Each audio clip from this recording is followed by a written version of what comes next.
Push yourself in everything you do, scanning headlines for insights, keeping an eye on the market. Robinhood puts you in control of your money, all on one platform. You expect more from yourself. Expect more from your money. Get started today at Robinhood.com/yourmoney. Again, that's Robinhood.com/yourmoney. Your money, your move.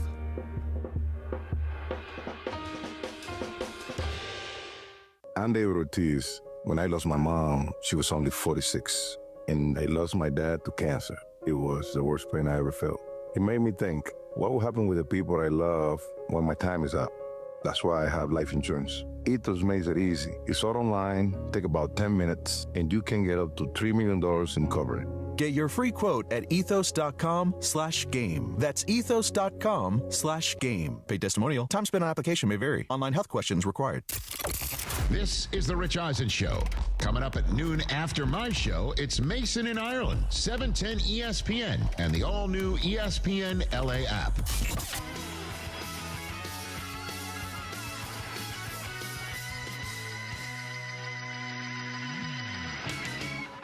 Take care of you and your home. At Pella, they find the products that meet your needs, and their experts install them. That means working with a company that builds and installs a quality product with real pricing, really simple, really beautiful. And when a trusted name like Pella chooses to partner with the Rich Eisen Show, that says a lot.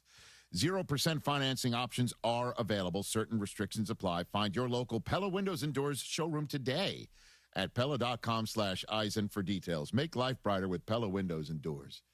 I mean, that moment right there, there was a part, I know you're not a poker player, World Series of Poker final table, some guy made a terrible read, and it was terrible. And it took him forever to continue making the read, and of course he gets felted, two hands later, and I feel like people listening to you haggle with the coach of the Oregon Ducks over a stupid placement of a stupid thing on a stupid graphic, and he's handing you.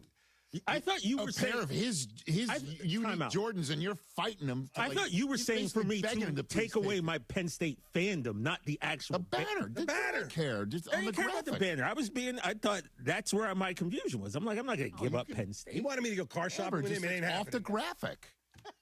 Jeez, by the way, you probably riding in their cars yelling at the radio like, "What's Rich, you have a tendency to make things a little worse sometimes than you could have just let Chris, it go. Back me up on this, no, please. Don't back the fact that he's not looking at me right now means I'm right. No, I'm right. You know I'm right.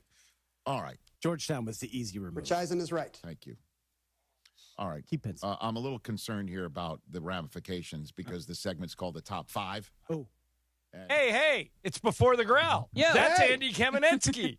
That's Emily Hebel. Yo. Wearing a very cool old school Rams shirt. Yeah, I got it from Abercrombie. Shout out Abercrombie. They have really good NFL T-shirts and stuff. Now, was it you that texted me today that this today is the exact 10-year anniversary of when the Rams came back to L.A.? It is. It's the preseason opener. So the first time they played And if I remember football. correctly, it was against the Cowboys, Yes. and it drew like 90,000 people. It did. The Jeff Fisher Rams. At the Coliseum. He wasn't there for no 7-9 bleep, John. No, he wasn't. It wasn't even that good. They would have killed for 7-9. He didn't even make it, I don't think, through that year. And, you know, it's a decade of time in L.A., and I know we talk about this all the time where, you know, fans will come and go, and fans will be if they continue to win, fans will come. There will be a generation that comes with it. And I know, I'm sure you can look back at the 2016 game, and a lot of Cowboys fans because they're playing the Cowboys. But I think now every year, I know Mason gets in heat for this, but every year there's more Rams fans. Every year there's more people coming and taking over the stadium. I know it's not completely full of Rams fans as it sits right now, but it gets better every year.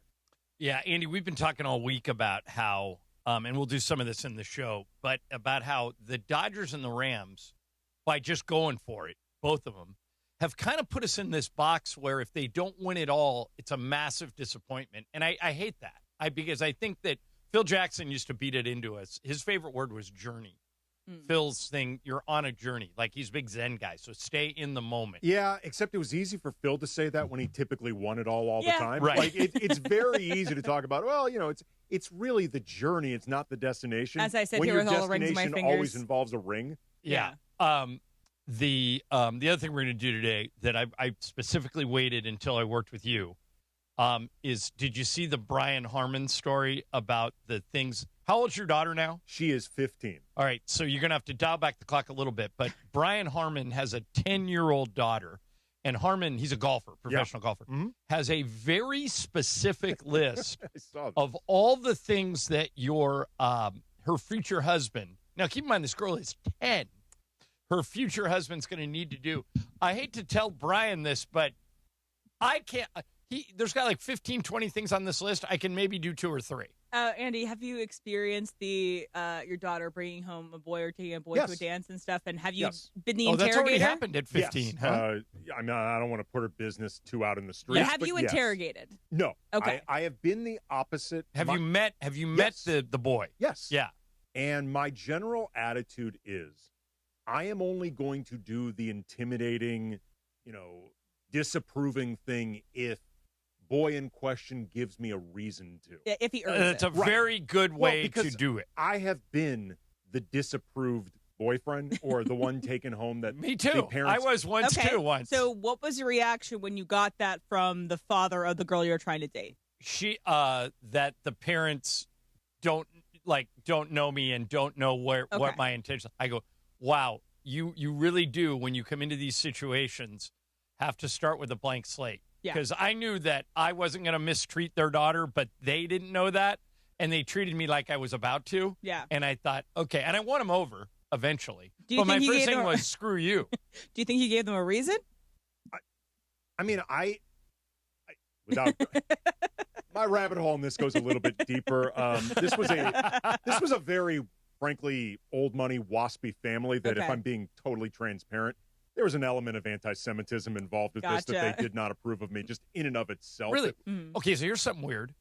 I think you and I have known each other for probably 20 years. I didn't know you were in the tribe. It's just never come up. Wow. I didn't know you were Jewish. I mean, I've mentioned this on air. Yeah, maybe you didn't.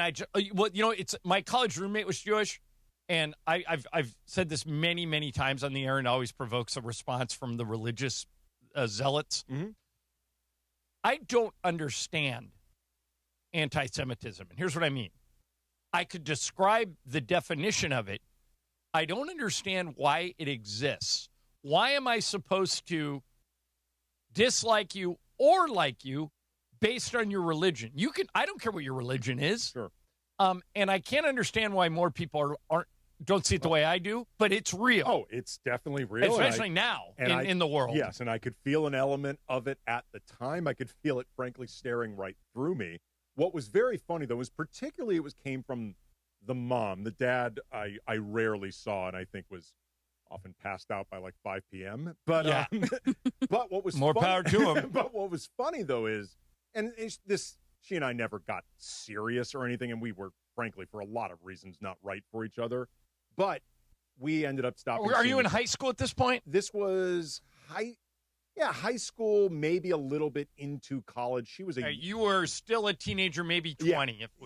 If that'll. Probably anywhere from 17 to 19. But what was funny is eventually when we stopped seeing each other, as I mentioned, she came from like a waspy old money family. Right. So she eventually did her debutante thing. Oh, and you were her date? No, I was not her date, but she told me because I got invited to this. And I was like, oh, because it's one of those things you invite everybody, basically. Right. Yeah. Apparently, her mom insisted that I be invited, and I was like, wait, why? Your mom? Really? Because your mom didn't particularly like me. It was it's pretty also obvious. Like we're not dating anymore. Right. Yeah. Well, I think once we stopped dating, I basically became. You were no longer the threat. Well, I became a harmless Jew at that point. Oh as my opposed God. to someone that was threatening. John, have you ever? You have 3 sisters, right? I do.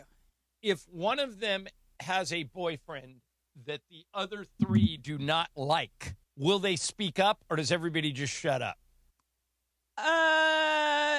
Speaking up happened when it got really serious. Okay. As in what I picture is the 3 of you who aren't the one dating the guy talk amongst yourselves, but soft pedal it to the one who is. It got to a point where we had evidence, and so then that's when you kind of can come in and be like, hey, let's talk about this a little bit, and I'd rather keep my sister than have that be the issue, you know? So that, is not an issue. But, I think it's a hard place to enter for any person to come into this family of mine because we are so, it's loud place. You're a tidal wave of personality. Yeah, my the parents Hebel are kind of family. easy though. They like everybody. It's more the sisters that are hard to I've only get to. met one sister, Claire. but just the photos I've seen of the Hebel sisters together feels like it's a lot. It feels like It's a there's lot. big See, I energy. would gravitate towards that. I've told you this before. I think you'd be really fun to date because you're always game to do stuff. Sure. Yeah. Are your sisters all like that? Yeah, the decibels in my home are incredibly loud, and anybody who cares about this, we are 4 Gemini women with a Leo dad and a Virgo mom. Wait, you're all Geminis, all yes. 4 of you. All of our birthdays are within 3 weeks of each other. How weird is that? Well, my parents had a really fun date. Every year. I guess so. All right, that's There's down to fry comments in the in the YouTube chat. so ton We of know. stuff. The Dodgers absolutely gave a game away last I night. know. We'll get into Eric Karros is going to join us Nice. at 12:15. Max Muncy broke his Dodger Stadium home run record, and it's all coming up in less than 2 minutes. Talk to you then. Thrifty Ice Cream, a California classic. Available at most major retailers. Skechers elite athlete OG Anunoby has been making history on the basketball court. Anunoby tips it in. Unbelievable. What a shot. He's been balling out in Skechers high-performance basketball sneakers, and the world is noticed. But how does OG train off the court to keep in peak physical condition? Hands-free Skechers Slip-ins Aeroburst. They help prepare OG for the physical demands of playing at a championship level. Get your pair of Aeroburst for only $165 at a Skechers store, Skechers.com, or wherever high-performance running shoes are sold. In a contracting business, you're either growing or you're grinding. Success is no longer about hard work alone. It's about using AI to accelerate impact. Service Titan is the only integrated intelligence that seamlessly automates your entire workflow, from first call to final invoice. Born in the trades, built for visionaries ready to stop operating and start automating. Service Titan, AI for the trades. The home of USC football, and now the home of The Rich Eisen Show. Weekdays 9 a.m. to noon, KSPN Los Angeles, a Good Karma Brands radio station. ESPN 710, Los Angeles. Sports. And it is the biggest show on the radio. Mason and Ireland is on for your Friday afternoon. Ireland, best show on the radio. Here we go, Friday the 14th of August, 2026. Well, Mace's vacation continues, and if you follow him at Venice Mace on Instagram, you'll see he actually is posting from everywhere in Spain or whatever country he's in. Andy Kamenetsky, AK, is here. May I see it? Really? Please. Yes, you may, Andy. Why not? Our Boogie Nights brother, and of course, John Ireland, Johnny I, on a Friday edition. Producer Emily's here. Wilbur Flores sitting in for producer Brian Cohen. Remember when John Ireland was a Raiders fan? Well, the Raiders and Fernando Mendoza began the preseason last night. Rams begin their preseason tomorrow. You'll hear it here on ESPN LA. Coverage begins at 11 a.m. on your home of Rams football. Producer Emily, part of the pregame and postgame with Sua and Marcus Grant.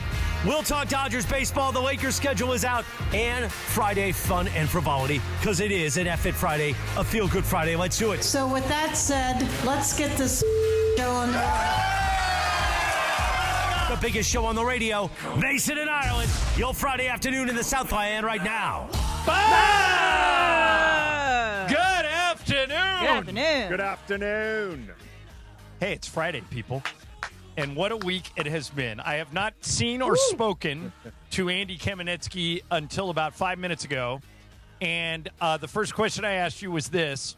Were you as shocked? For people who don't know, Andy, we have some stupid rule that Andy's not supposed to say the name of his podcast, but I don't listen to those rules. So Andy hosts the Locked On Lakers podcast with his brother, Brian, Monday through Friday. You can watch it on YouTube if you are a sicko who likes to watch. And Andy, I've been anxious to speak with you, and we'll get more into this later. But in general, what was your reaction? What was the reaction of the people in Locked On Lakers? My reaction, like everybody, shock. What the F? Yeah, me too. Trying to figure out if Momo got hacked, and shout out to Momo for breaking this. This is a really big story. The reaction, at least amongst the unnamed podcast Familia and some of the people hitting me up on Twitter at Cam Brothers, it is generally somewhere between pessimistic, don't know what to think, and what the F, man. Yeah, and all those are appropriate, actually, and we will get into that later on. The Chris Morales mentioned it in the open there. Both the Raiders and the Chargers made their preseason debut last night. Raiders lost, Chargers won, but I don't know if they care who wins and loses. It's more about how everybody looked. Fernando Mendoza looked solid. Kirk Cousins threw a touchdown pass.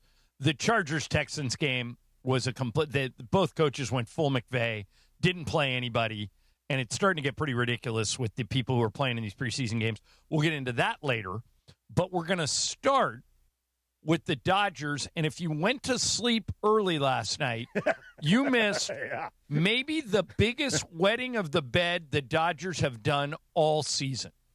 Max Muncy hit a 3-run pinch hit home run in the 6th. The Dodgers were down 2-1. That put them up 4-2. They go into the 9th. They bring in Edwin Diaz. The trumpets are blaring. He strikes out his first batter, and then the Brewers bat around. 9-10 guys come to the plate. Diaz gives up 4 consecutive hits. They give up 3 runs, and then the Dodgers don't score in the bottom of the 9th, and they lose 5-4. Andy, for my money, as bad of a loss as the Dodgers have had all season. It's brutal. It is an absolutely brutal result. Edwin Diaz is now sitting on a rather robust 11.57 ERA. And by the way, which has improved. It was at 14 like a week ago. This has been a disastrous return for Edwin Diaz. The season itself has been incredibly underwhelming. It is the latest in the string of Dodgers having to play musical chair / Russian roulette / roll the dice on a closer. I'm sure we're going to talk about what do you do with Edwin Diaz for the time being. Dave Roberts is saying stick with him. Well, no, Dave Roberts is saying give me another option.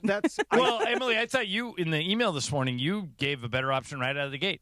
Tanner Scott didn't give up any runs in the 8th. The BBL, big bag lefty. Yeah, why not let Tanner Scott pitch the 9th? It's an important game. Well, but here's the thing, though. You can find plenty of Dodger fans who are not completely sold on or confident in Tanner Scott. And that was Dave Roberts' point. Right. I mean, when Dave Roberts said, give me a better option, like I took that to mean he's sticking with Diaz for now as opposed to, hey, I'm open to ideas. Does anyone have any? But I also feel like if you're going to, unless you're going to pull the plug on Diaz and like really maybe even come up with some cover story where he's not all the way back, we're shutting him down. Right. You've got to give him time to try to work this out because the reality is he's been back for what, like 2 weeks or something after missing 3 months? He's likely working through this, and this is part of the necessary process. Like if you're going to stick with him, you have you got to put him in those situations. You can't to. simulate those situations. And by the way, that felt, Emily, didn't you think that felt like a playoff game throughout the night? Like it was, look, both teams had maybe 3-4 hits through 6 innings. Yeah. Pitching was great. And those are the type of things that happen in the playoffs. You get to the 9th and you don't have a closer. And Dave has been indicating that Eric Karros, by the way, is going to join us next segment in about 10 minutes. And we'll talk to Eric about this. But one thing he said last night was that you have a month and a half to figure out if Edwin Diaz can be part of your postseason roster. And, Andy, this kind of goes back to your point, that unless you're going to punt on him and get rid of him, those are exactly the situations you need to – I know a lot of Dodger fans were texting me and a lot of stuff on social media after Diaz gave up a couple of hits. Hey, this game's important. Get him out. And bring in Vesia. Well, sure enough, Vesia came in and gave up a hit right away. But back to your original point, Andy, if you're going, and Eric's point, if you're going to audition Diaz for a postseason role, don't you have to leave him in those situations? It's beyond just auditioning. Like, this is part of working yourself back into game shape. I mean, again, he's been active for like a couple weeks after, 3 months off? Like, this is normally when guys start getting themselves back into a groove anyway. The problem is the timing just sucks because the Dodgers have been going through it anyway, and they've been losing some altitude in the standings anyway. like I think they're a separate from half Diaz. game back from the second spot in the NL, which would take them out of the bye. Yeah, I mean, part of what makes this really complicated with Diaz is they're dealing with some issues that are totally separate from Diaz. And the main one is they're not getting a lot of timely hitting. Muncy came up with a huge pinch hit home run last night, but in general, they're hitting even during the sweep against the Royals. They struggled to generate runs. And this series doesn't get any easier, Andy. They play the Brewers again tonight. Tomorrow night, they get Jacob Mizrachi. Actually, it's tomorrow afternoon. It's a 4 o'clock national TV game on Fox. So they've got 3 more games with the Brewers, who are one of those 2 teams you guys were just talking about that they're chasing. So to get swept in this series would it wouldn't be a knockout punch, but you would start to wobble. And that's why it's so interesting that they did the deal that they did with Diaz, that he has a $69 million contract, that it's for a couple of years too, and that because relievers and closers are so fickle. You can have a year where you're fantastic. You can have a year where you're just downright terrible. And it's almost like a kicker in football, where it's like it's hard to pay that guy unless they are consistent all the time that much money. Because Tanner Scott last year was pretty terrible. Well, this is a reminder, too, that for all of the money that the Dodgers splash around, and as much as it pisses people off and it becomes controversial, it does not guarantee you success. And, it doesn't guarantee that these guys are just going to dominate. Frankly, the last couple of years, there have been more instances of the Dodgers' big money acquisitions either not working as well or underwhelming than actually elevating them. I mean, look at Kyle Tucker. That has not worked out the way the Dodgers have wanted to at all. Yeah. For the time being. Tyler Glasnow has missed a lot of time. He's been there in the playoffs and stuff, but the times that he's out puts more stress on the other guys, and you have to wonder if that's starting to catch up to the players. It's we always say, would you rather have the Dodgers or the field? I think, considering of how the Dodgers have looked the last 3 weeks, almost everybody would take the field. But, Andy, if I put it to you right now, you get one team to pick to win the World Series, and you have to put the entire Kamenetsky fortune on the line. Wow, all of it? And yes, and you have to marry yourself to one team. Would it still be the Dodgers? Ooh.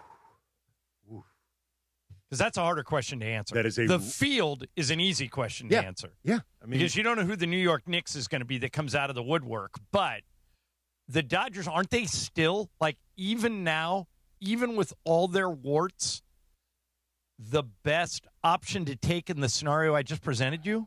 I mean, the way they're looking right now, over the last couple weeks, I've actually been wondering a lot if the extended seasons that they play, going back-to-back World Series, and these injuries that they've been dealing with, and they've been managing to win games. And older players. If attrition is just starting to catch up with this team. Because, among other things, I think this is a really tired. fair point. And the way the context I brought it up in is actually something that you lived through with me. 2008 Lakers kind of resurrect the team. They trade for Pau Gasol on February 1st, 2008.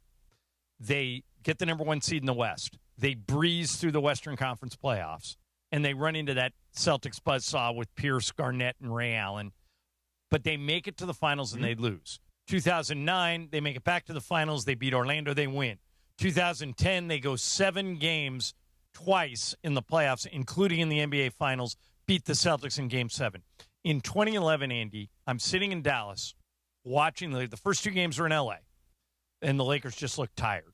And by the time we got to Dallas, I thought, okay, they'll show up for one game because they're 2-time champions. And they just didn't have the legs. And maybe that's a little bit of what's going on with the Dodgers. And comparing it, too, with the Dodgers, beyond that, the Lakers that season did not look the part.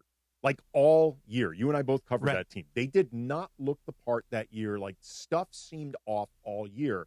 But there was always this narrative that when the time comes, they will flip the switch. Right. And it like the Dodgers did last year. Right. And it became very clear, even in the first round of the playoffs, they beat the Hornets, I think, and they won, but they were not dominant in that series. It was pretty clear. they don't know where that switch is. Yeah. Like they don't even know how to locate the switch, much less flip it. And some of that might be going on with the Dodgers. All right, there was a cool moment in the Dodger game last night, even though they lost. Max Muncy, when he hit that pinch hit home run in the 6th, passed Eric Karros as the Dodgers' all-time leader in home runs hit at Dodger Stadium. Muncy now has 131.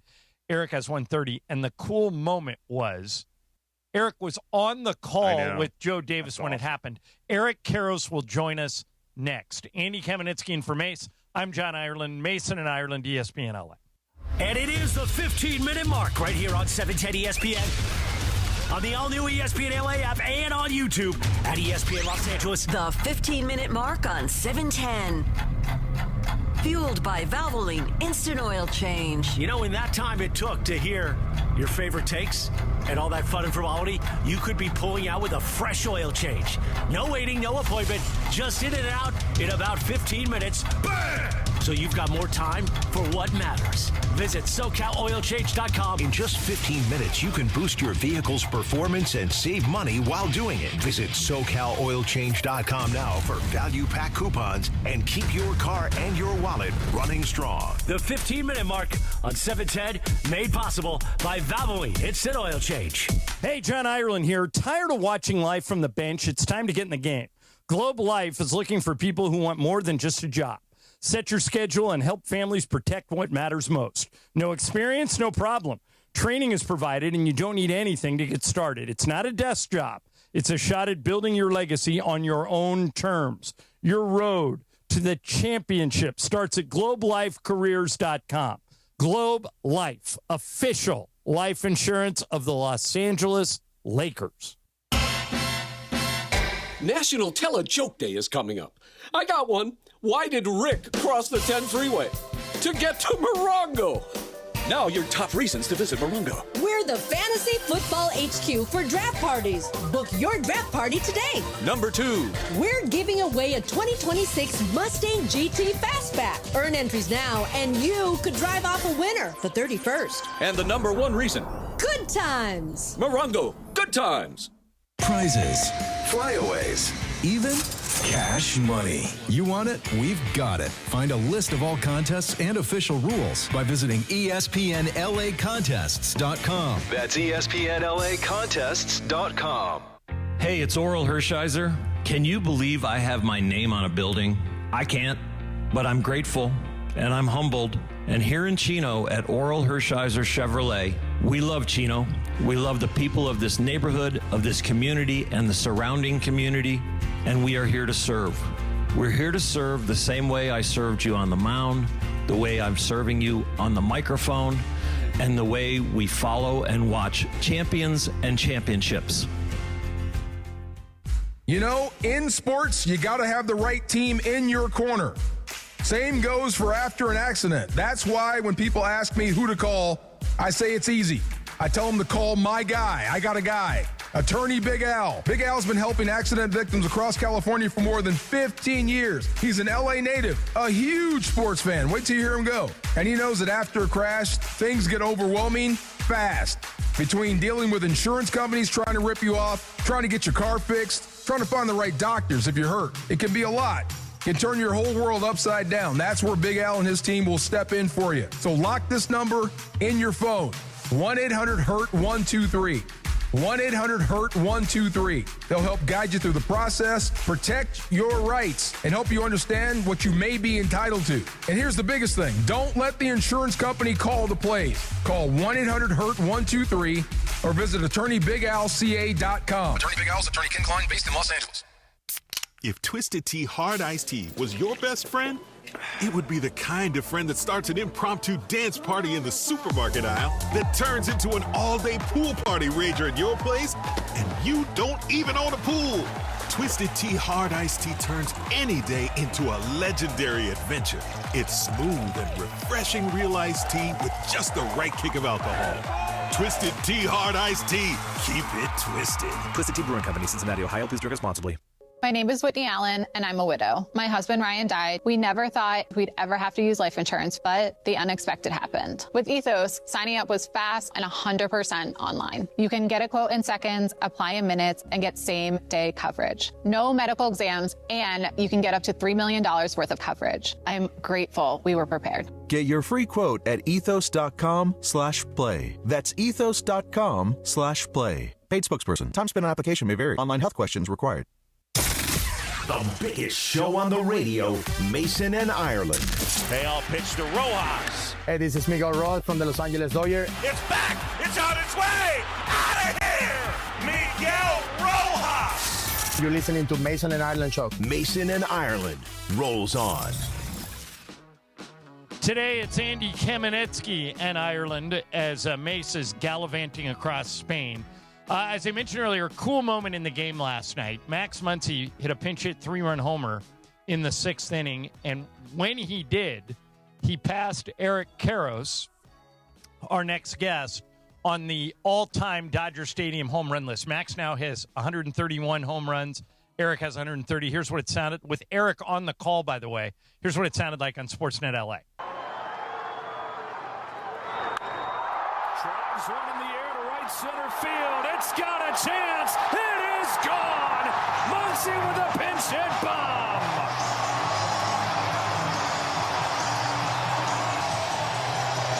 Dodgers take the lead in the 6th. You did it, Munch. You did it. Now the all-time home run leader at Dodger Stadium, Max Muncy. Congratulations, brother. And joining us now is the voice you just heard, Eric Karros. EK, thanks for doing this, man. How are you? Absolutely, yeah. Pleasure to be on, guys. Pleasure to be on. It sounded to me that you were genuinely happy for him. I mean, like if Steve Mason had his record broken, he would be curled up in a ball in the corner. He'd take to his bed. He yeah, wouldn't even and be miserable. Here but I know you pretty well. It seemed to me that you were genuinely excited and happy for Max. Am I right? Yeah, no, so absolutely. I mean, again, it's, what Max has accomplished, what he's done in his career. I was excited and happy, and I texted him afterwards about being able to be there and to see it and to watch it. Look, I'm not downplaying the record, but you have to be a Dodger fan to, hey, who's got the most home runs at Dodger Stadium in LA history, right? I mean, it's. I think it's more a representative of what Max has done. His career. I mean, look at the reality is this guy is as valuable as any hitter in that lineup, and he's been so for many years. But he doesn't. He's not the Hall of Fame. He's not Freddie Freeman. He's not Mookie Betts. He's not Shohei Ohtani. But I would argue that he is just as important as any of those guys. Do you remember, Eric, by the way, because I was looking all this up, you mentioned it's a record that really the hashtag real ones know, and you passed Ron Say to, at one point, be the all-time leader of home runs at Dodger Stadium. Do you remember that moment? Were you conscious of actually doing it? No idea. No, I didn't even know, to be honest with you, I didn't even know I had that record until probably I was done playing. I knew I had the all-time L.A. Dodger home run record, and there was fanfare for that. And I think, Ron was. I think he was probably at the game. But as far as home runs at Dodger Stadium, no. I don't think anything was even made of it. Eric Karros with us. EK, you made the point last night when you were doing the game that even as Edwin Diaz was struggling, and he has been struggling since he came back off the injured list, that there is merit in leaving him out there, even if you lose the game. I don't want to put words in your mouth, but explain why you feel that way. Did I say? I don't know. Did I say that? No, I think what you said. I think what you said was something like you have a month and a half to figure out whether or not this guy can help you in the postseason, and that's why you don't yank him after the first hit. Yeah, that is. I did say that. So here's the thing. One of the luxuries the Dodgers have is time. And yes, there is an urgency, and there always is. You want to win that night's ball game, But I think the greatest example, if we're looking at the end of the game, go ahead and take a look at the first 6 innings. Who pitched? Roki Sasaki. And I can tell you this, and I was probably even one of them. You saw Roki in April, May, and June. You're like, this guy's got to go figure this out somewhere else. And that's just that's a fan speaking. And I get it. I totally get it. But look where Roki is now. You know, going into last night's game, he had the lowest ERA amongst any of the starters that had, you know, outside of Blake Snell, who, you know, only had 1 start, since the All-Star break. You know, Yamamoto didn't even have a lower ERA. Last night, the way he pitched, you would say, well, okay, there were some hiccups along the way, but you would also say 6 innings, 2 runs. He didn't have his stuff, and he still held, you know, an offense that is, you know, top 10, top 6 or 7 in the league to 2 runs. If he doesn't have that runway in April, May, and June, we certainly aren't here. And so with Diaz, you have to be, well, this guy's coming off surgery. He's still getting acclimated to L.A. There's still all of these sorts of things. So if you pull him out now, what do you do? I mean, what message is that served? You're playing for October. So, you know, all of this stuff now, while yes, I get it, and yes, it's important, but you have the luxury to, you know, to not have to win at all costs right now. We were talking before you came on, Eric, that a concern I have right now for the Dodgers is that the last couple seasons of extended postseason, you go as far as you can into the World Series, combined with the injuries that they've been dealing with and the guys who have to pick up the slack for those who aren't available, that there could be some attrition that's catching up to this team right now. How valid an opinion do you think that could be? Well, that's a fair opinion, and it's not much different than the, you know, age question, right? Is age going to is the extended postseason going to catch up to you? The I don't want to say the trouble, that's not the right word, but the conundrum with that question is the answer to both of those you will not know until it's too late. Right. And what I mean by that is, you know, again, you won't know if, hey, the team was too old until you know, something rears its ugly head and, you know, guys are out of the postseason and it just looked overmatched. Or if, you know, as you mentioned, the postseason, that wear and tear, you won't know that until it's too late. I guess what I would say is to what's the alternative? And then I would take it a step further, live or die. And I know that's oh my goodness, live or die. But what other team would you take to win the World Series right now? And I'm not trying to, you know, and you don't say an answer just to be contrarian, or you don't say, but I'm saying live or die. And I don't think anybody in baseball would take anybody other than the Los Angeles Dodgers. There you go. And if they did, then like I said, they're just trying to be argumentative or they're dumb. So either one isn't good. Eric Karros is with us, and you're the perfect guy to ask this. We had a spirited debate yesterday about that Freddie Freeman pop fly in the last game of the Royals series. So for people who don't know, Eric was a first baseman his entire career. And Eric, so for people to know what we're talking about, there was a pop foul along the first base line. That's the Royals dugout. Freddie went over to try and catch it, and nobody helped him. Nobody warned him. Nobody stepped to the top of the stairs. Eric, I complained that the Royals should have helped him. I thought that you don't want to see a guy's career, particularly a Hall of Famer, end by taking a header down the stairs. But enough people have come back at me and said I'm being naive, because if you're a first baseman, you never expect help from the other team. You played in that spot. What did you think of that play? So you never expect help. That's number one. And I think if you look at the situation, so that's at the very far end of the dugout. And I don't even know if that was dugout or if that's camera. I don't even know what that area is. Yeah, there were just staffers there. There were no players. Yeah, you're right. Yeah, there's no players in there. I think there may have been a staffer, you know. And so you're as a staff, you're not thinking initially I'm going to help. You're watching the play. You're watching what's going on.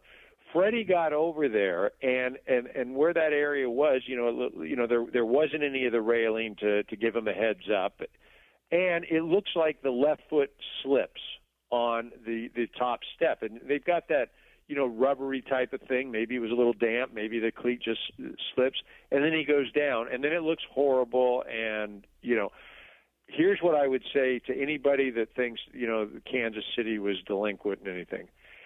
Just as you mentioned, or anybody, Freddie is probably the most well-liked player in all of baseball. Nobody is wishing ill will on Freddie Freeman. Nobody's going like, "Oh, this guy's a jerk." You know what? I don't even care. You're not even thinking that. And it was just one of those things that, sure, it doesn't look good, but do I think there was any ill intent or anything? I mean, you saw, when he went down, people are running over there, and it's like a oh blank comment.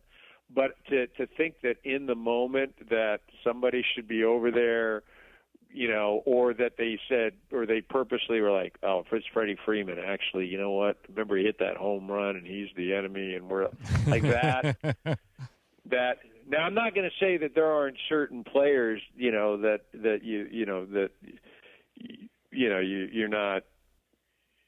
not going like, "Oh, wow, okay, well, that's too bad."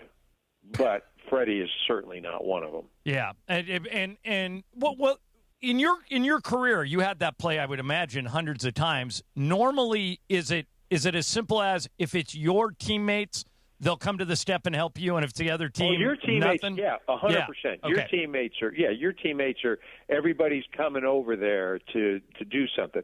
When you're the opposed, right? Like, I mean, you may have, and again, that was down at the end of the dugout, and there wasn't really anybody there. Yeah, and so I mean that's the kicker. Like, I mean, look, is it something to get mad about? And like, hey, I hate the Royals and go Dodgers. I mean, I guess, but like the reality of it, and I think Freddie would tell you too that like, look, it wasn't like he was all hot about everything. You get into a weird area too, where if they had started yelling at him, you could say, "Why are you distracting Freddie Freeman?" As he's right near the stairs, you could break his concentration. Yeah, you're not winning. You're not winning. You're right. It's a there, winless debate. Eric, do you do the game again tonight? No. Oral is back tonight. I filled in. He did that Hollywood. He had a star dedicated yesterday, so he'll do the game tonight. I think Fox Smoltzy's doing the game tomorrow. I'm on the road trip to Colorado. I've got the 3 in Colorado coming up. All right, last thing for you. You mentioned Colorado, where your son Kyle is the third baseman. Michael Thompson, who you know and who I work with, said it is way harder to watch your son play than it is if it was you. Do you find the same thing? Yeah, that's been going on. I mean, that started probably in high school, I think, when it started to, when it started to matter, right? Like, I mean, it's just, there's, those sorts of things, and that's a me issue, but that's not unique to me. I've talked, you're referencing Michael Thompson. I've talked to Howie Long about it, and he made the best analogy. He said it's, you liken it to you yourself getting ready for a game back, so when I played baseball or when he was playing football, you get all the adrenaline, you're all fired up, you're like ready to go, and then you go out on your field of competition and you can release that. Yet with your kids, you get all fired up, ready to go. Right. You got to sit there stoic, right? Like, nothing good about that. Nothing. Okay, Eric, I just got a text from Greg Bergman, our boss. So I need to ask this. I've been told to ask. How do you get Andy Pages to stop challenging? Stop. You're preaching to the choir. He with said, Eric. "Gotta ask Eric," and I'm just following him. You know why I'm getting that question. Yeah. So the crazy thing for the people that don't know is, like, at the beginning of the year I started getting on this challenge thing, and it's not unique to any one player. It's just that it is a tool that needs to be addressed because it's going to come back to haunt somebody in the playoffs. I promise it's going to haunt somebody in the playoffs. And so you have to know when to use it. Freddie Freeman, the greatest example of it last night. Perfect. Has a 9-pitch at-bat, gets rung up, boom, challenge, gets down to first. Max Muncy hits a 3-run home run a couple hitters later. the point of it is it's got to be a team-oriented thing, and at the end of the day, it comes down to something very simple. Is it going to impact the run expectancy if that pitch is changed one way or the other? It's not, hey, you know what, the guy might have missed. Tommy Edman last night had a couple opportunities where he wanted to challenge, but for the good of the team, he did not. He did not. Challenging isn't about right or wrong. It's about the situation. Yep. That's the number one most important thing. And you've got to have some, for more important situations later on in the game. So how do I get Andy to do it? How do I get it right now? He doesn't get a choice. Yeah. He has earned the opportunity. He has earned the opportunity to not have a choice. Yeah, that's a very good way of putting that. Hey, man, thank you very much for doing this. You're killing it on the games. Yep, have a great day. Thanks, See you. Eric. All right, there's Eric. There's Eric Karros. Coming up next, Andy has a daughter. If you have a daughter, you don't want to miss the next segment. Trust me. Mason and Ireland. Andy Kamenetsky in for Mace, ESPN LA. Coming up Saturday morning at 7 a.m., the Weekend Warrior Show with Dr. Robert Clapper. How are ya? Presented by Cedars-Sinai. Now, Dr. Clapper's doing a completely live show on Saturday talking about gravity. But also, he's giving away 3 spots to play in his foursome at the SoCal Hyundai ESPN LA Golf Classic on Friday, August 28th at Black Gold Golf Club in Yorba Linda. Listen Saturday, 7 a.m., the Weekend Warrior Show for your chance to win and play golf with Dr. Clapper. Championship Boxing returns to Pechanga Resort Casino on Friday, August 21st as Jake Paul and Nakisa Badarian's Most Valuable Promotions presents Serrano versus Mansour. Be there for an historic event as the most decorated fighter in women's boxing, Amanda the Real Deal Serrano, seeks to break the all-time women's knockout record in her bout against Argentina's Lucrecia Mansour. Grab your tickets and don't miss out on an unforgettable, action-packed night of boxing. Visit pechanga.com for more info. Head to Waba Grill for $5 happy hour, weekdays starting at 2 p.m. Choose from 5-piece dumplings original or chili crisp or a spicy boom boom taco. Pair with your favorite premium beverage, including our new strawberry watermelon lemonade refresher, both for just $5 only at Waba Grill. Don't miss the latest episode of the Blue Review with me, Greg Bergman, and Marcus Grant, talking all things Dodger baseball. Be part of the ESPN LA Blue Crew, 6:30 a.m. on the ESPN LA YouTube channel. Hi, guys. It's Ramona Shelburne for Hyundai of Glendale, where it's back-to-school savings all month long. Right now, lease a brand-new 2026 Hyundai Palisade SE for $279 a month. Comes with owner's assurance and America's best 10-year, 100,000-mile powertrain warranty. Take it from me, with next-level customer service and incredible dealer incentives, your next Hyundai is waiting for you at Hyundai of Glendale. Call 818-222-8000 or check them out at HyundaiofGlendale.net. $279 per month plus tax. Close in lease for 24 months. $47.49 total due on signing plus government fees and taxes. Unapproved above average credit through HMF. 75 miles per year. 20 cents per excess miles. Expires 8/30/26. We all hear the radio ads about the IRS. They tell you to be afraid, to be scared, and they try to frighten you into calling. I'm not here to do that. Tax Relief Advocates is different. TRA is here to tell you that if you owe money to the IRS, whether it's $5,000, $50,000, or $500,000, we have a solution. It doesn't matter if you're sitting in your car, at work, or with your kids. No matter where you are, call now. 800-575-6759. Don't lose hope. TRA can eliminate or reduce what you owe to the IRS. Generous programs are now available that can give you a fresh start. Our passion is taxes and helping individuals fix their IRS problems. We have over 1,000 5-star reviews on Google and an A+ with the Better Business Bureau. You don't need to be afraid of the IRS any longer. End your tax nightmare today by visiting us online at TRA.com or call 800-575-6759. That's 800-575-6759. Tax Relief Advocates. Real solutions for real people. And it is Mason and Ireland, the OGs of LA Sports Radio. Like, that's the problem in the world, is there aren't enough happy shows, fun shows. Mason and Ireland. 710 ESPN. All right, today it's Andy Kamenetsky in Ireland. Mace on his Spanish getaway. And we welcome Greg Bergman to the show. I asked Greg to step in. I'll ask you on the air what I just asked you off the air. For my money, that was the worst loss of the season last night because of the opponent, the time it is in the season, and the way they wet the bed. Agree or disagree? I mean, I could find another game that was more frustrating, but that was with the time of the year and everything, the qualifiers behind all of it. Sure, right. We can call it the worst of the year. Okay, so I also am very happy. Thank you, Andy, for asking my question because that was a very important question for EK. And by the way, Eric's right.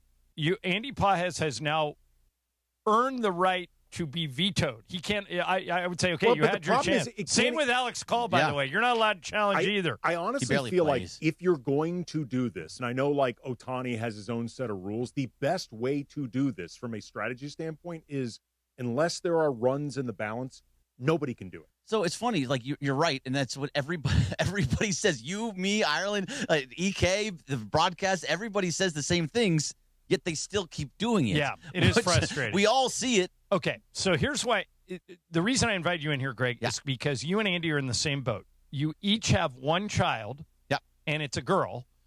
Greg, how old's your daughter? She's 14 going on 15. And Andy, yours is about the same age, right? She's 15. Okay, so Brian Harmon is a professional golfer, and he's known as an outdoorsman. His daughter is 10. 10.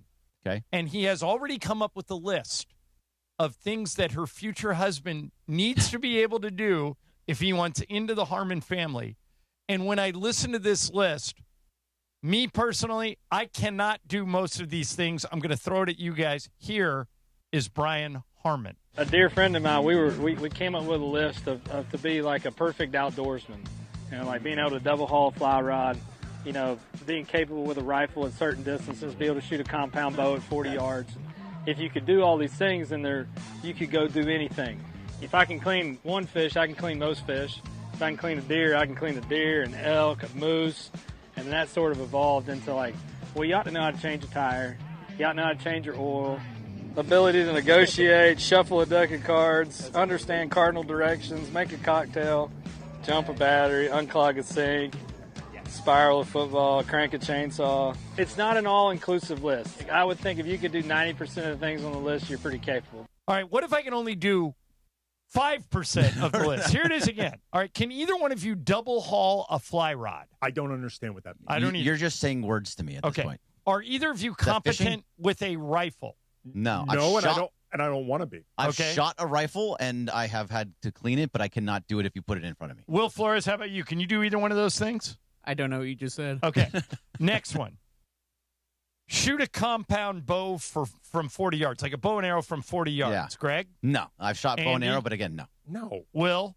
Not at all. Okay. This is to be a huntsman or an outdoorsman, right? No, Yeah. but it's also, it's the list. He keeps the list with him. It's like a laminated list on a card that he wants. Laminated. That he wants his like, future son-in-law to be able to is do. Is he picturing his daughter living off the grid at some point? I think so. Well, he was voted. Brian Harmon was voted a golfer most likely to win on Survivor, and you can see why. Yeah, all right. Can either of you, any of you guys, clean a fish, deer, elk, or moose? I have cleaned a fish before. I wouldn't say I'm very good at it. Yeah, maybe And the deer, elk, and moose clearly out of your league. Will? I've cleaned a fish, but that's about it. By the way, I shouldn't exclude you from all this. Can you do any of these things that I've mentioned so far? None of them listed so far. Okay, let's keep going. Here's one that I think, this is the first one that I think I could do if I was pressed into it. Can you change a tire? Yeah, I've done it probably 30 Andy? times. I have done it. Can do it. Don't want to do it, but can do it. You would like call 20 you would minutes. call It's fine. AAA? Yeah. Will? No, I've no done it. AAA. I prefer not to, but I've done it. M?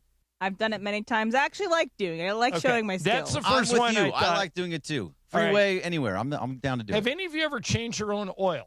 Or do you just go in for an oil? I have. I don't do it now because I street park. I don't really have a good place for it, but I have changed my own. I have too. Will?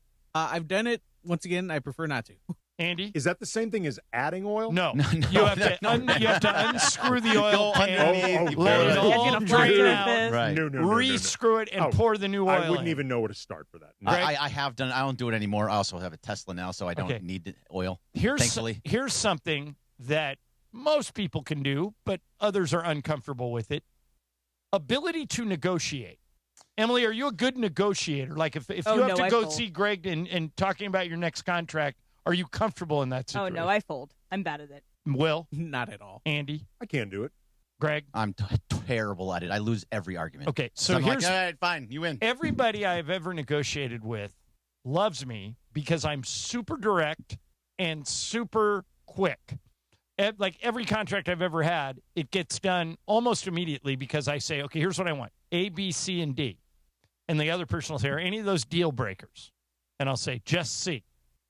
And he goes, okay. I can make C happen, but A, B, and D, we got to talk about it. I go, okay, let's talk about it. And if they're not deal breakers, you should be able to come to a conclusion on anything. But that's one of the things on his list. Typically, everything is not a deal breaker for me, so I just say, cool, let's do it. Well, there's a few things that would be. Yeah, for sure.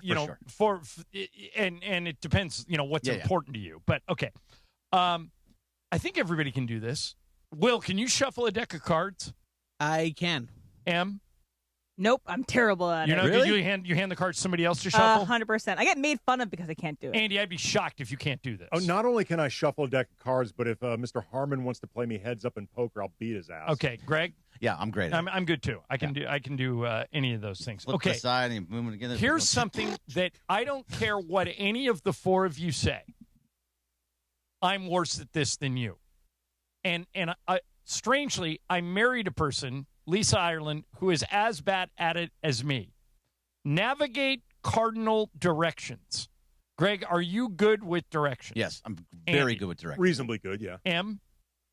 I feel like there's a difference for me between I know where to go. Like, I know how to get back to my car in a parking garage. I know how to this. But I don't know where east, west, south. Me too. Will, just say left. Can you navigate cardinal directions? My girlfriend makes fun of me for this. I'm horrible with directions. Me too.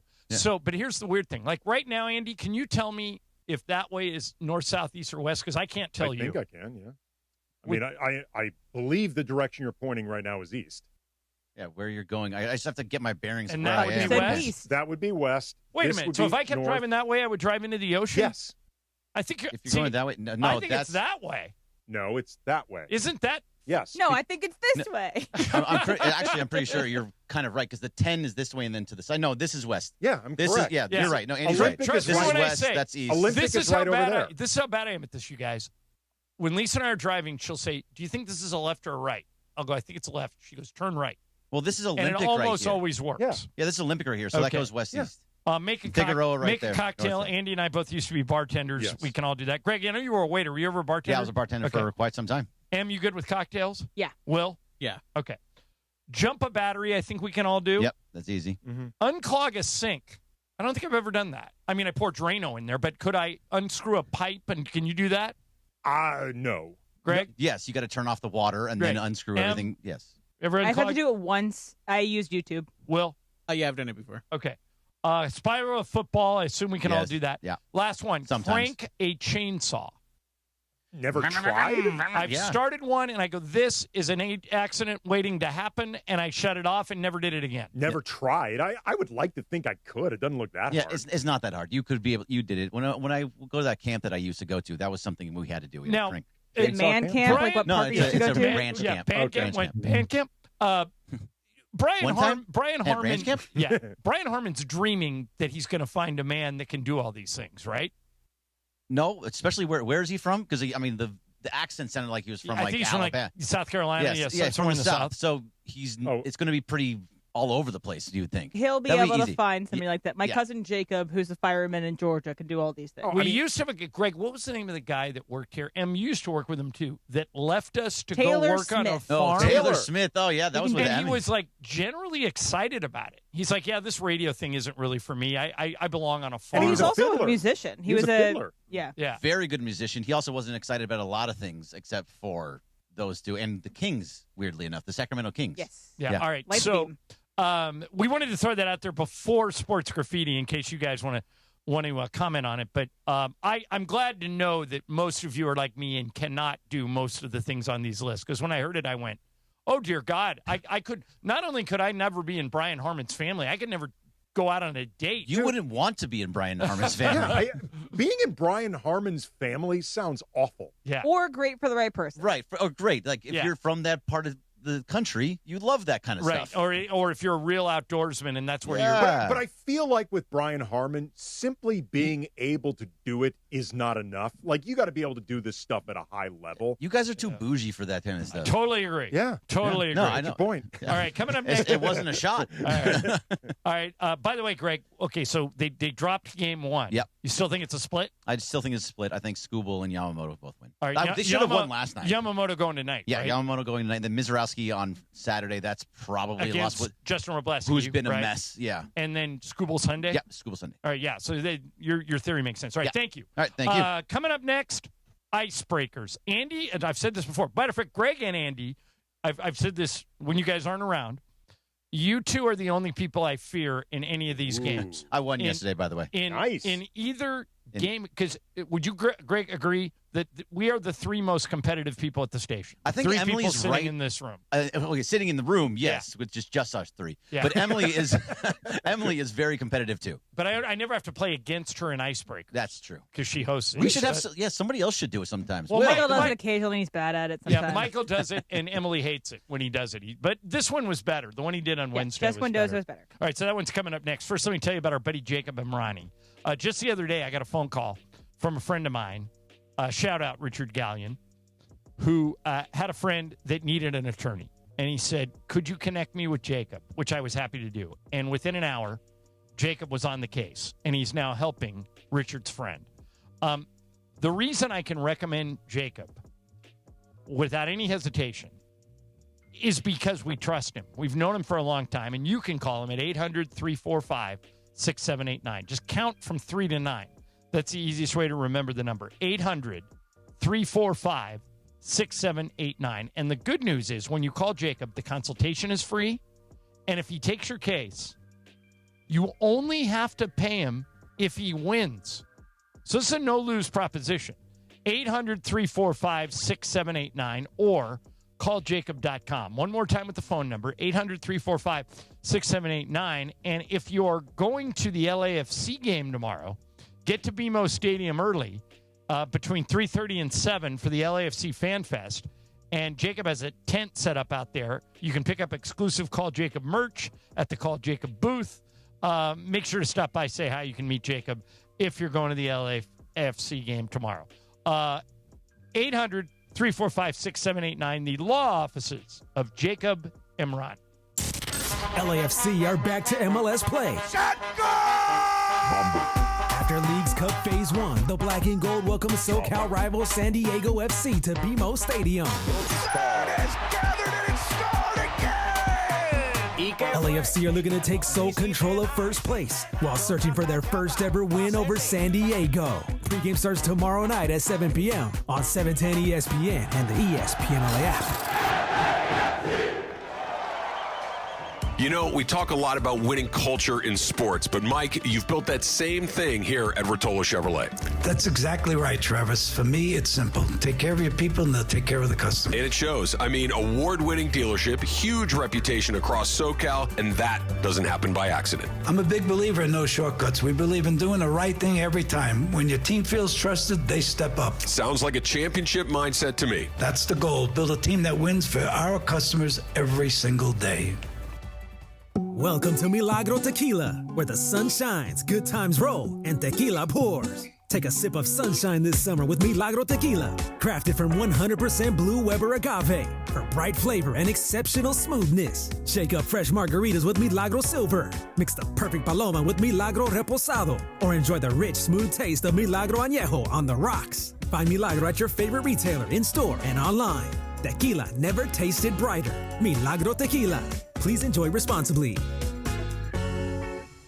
Skechers elite athlete OG Anunoby has been making history on the basketball court. Anunoby tips it in. Unbelievable. What a shot. He's been balling out in Skechers high-performance basketball sneakers, and the world is noticed. But how does OG train off the court to keep in peak physical condition? Hands-free Skechers Slip-ins Aeroburst. They help prepare OG for the physical demands of playing at a championship level. Get your pair of Aeroburst for only $165 at a Skechers store, Skechers.com, or wherever high-performance running shoes are sold. I'm David Ortiz. When I lost my mom, she was only 46, and I lost my dad to cancer. It was the worst pain I ever felt. It made me think, what will happen with the people I love when my time is up? That's why I have life insurance. Ethos makes it easy. It's all online, take about 10 minutes, and you can get up to $3 million in coverage. Get your free quote at ethos.com/game. That's ethos.com/game. Paid testimonial. Time spent on application may vary. Online health questions required. Oh, it's Icebreakers time. Oh, right. That's right. The big voice guy. Listen to Mason and Ireland. Weekdays noon to 3 on ESPN LA. Exactly right. Time for Icebreakers on Mason and Ireland. Icebreakers made possible by Blue Ice Vodka. Your fit-friendly vodka with no sugar added, 64 calories an ounce, and keto-friendly. Let's do it. Icebreakers, presented by Blue Ice Vodka on Mason and Ireland. Take it away, producer Emily. All right, we're almost halfway through the month. Here is the scores so far. John, you have minus 22. Coming back. Mason is in the lead with 15, and the others have 12. I have a wrinkle for today. Maybe you can do this every Friday. Okay, what is it? I will give you 20 points right now if you can guess who today's person is with no hints. Just guess off the top of your head who you think this person is. Does it eliminate us from the rest of the game? Nope, you're not So we eliminated. each get a guess. Yes, you get 20 points if you get it right. Okay, so Andy picks topical, like people that are that did something recently or who might be celebrating a birthday or who might be in the news. With that in mind, and I'm going to let you guys all guess Okay. before I say if any of you are right. okay, I am going to guess Kirk Cousins. Andy, your guess. It is the birthday of Steve Martin today, so I'm going to go Steve Martin. Wilbert, what's your guess? Will? He just got a Walk of Fame star. I'm going to go Oral Hershiser. You guys are all incorrect. Okay. But, you got a shot. Okay, for 10 Okay. points. I was born in 1970. I spent part of my childhood on a commune. For 9 points, my uncle, George Brunstad, swam the English Channel at the age of 70. He completed the 21-mile swim in 15 hours and 59 minutes, making him the new world record holder for the oldest person to complete the swim. I also produced a reality television series for 14 years. Produced. Okay. For 8 points, I was named Hollywood's Best Value in 2007 by Forbes magazine, with my films making $29 for each dollar I was paid. I also was voted People's Sexiest Man Alive in 2007. In 07. I was 08. Okay. Okay. For 7 points, I shaved my head for a movie. And in that movie, or around that movie, I performed a song called Scotty Doesn't Know. Ireland. Go ahead. I'm going to guess Jason Statham. That is incorrect. We had I got Jason it. Statham last week. Okay. Can I say? Yeah. Matt wanna Damon.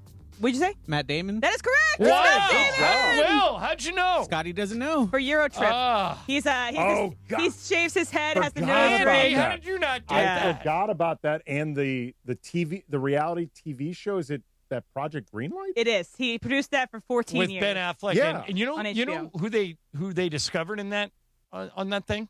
Not off the top of my head, no. Shia LaBeouf. Oh, yeah. Came out of Project I Green. did not- Was that before Disney?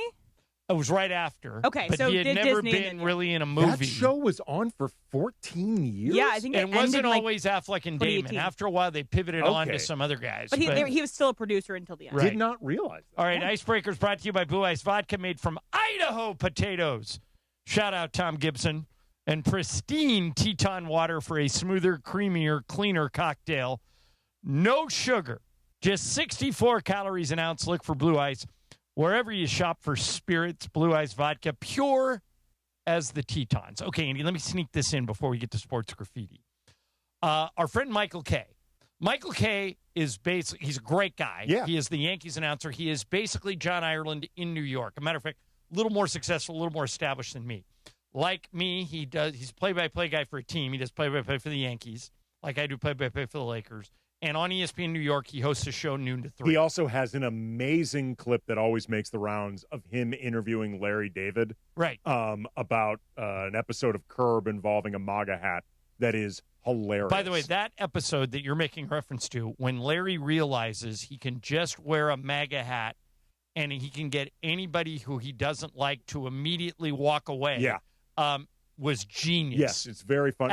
Absolute genius. Michael Kay's really good at his job. I like it. Okay, so he has an idea.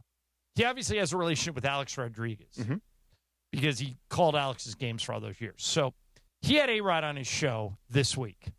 He has an idea, and I want you to tell me if this is brilliant or shady, and it may be both.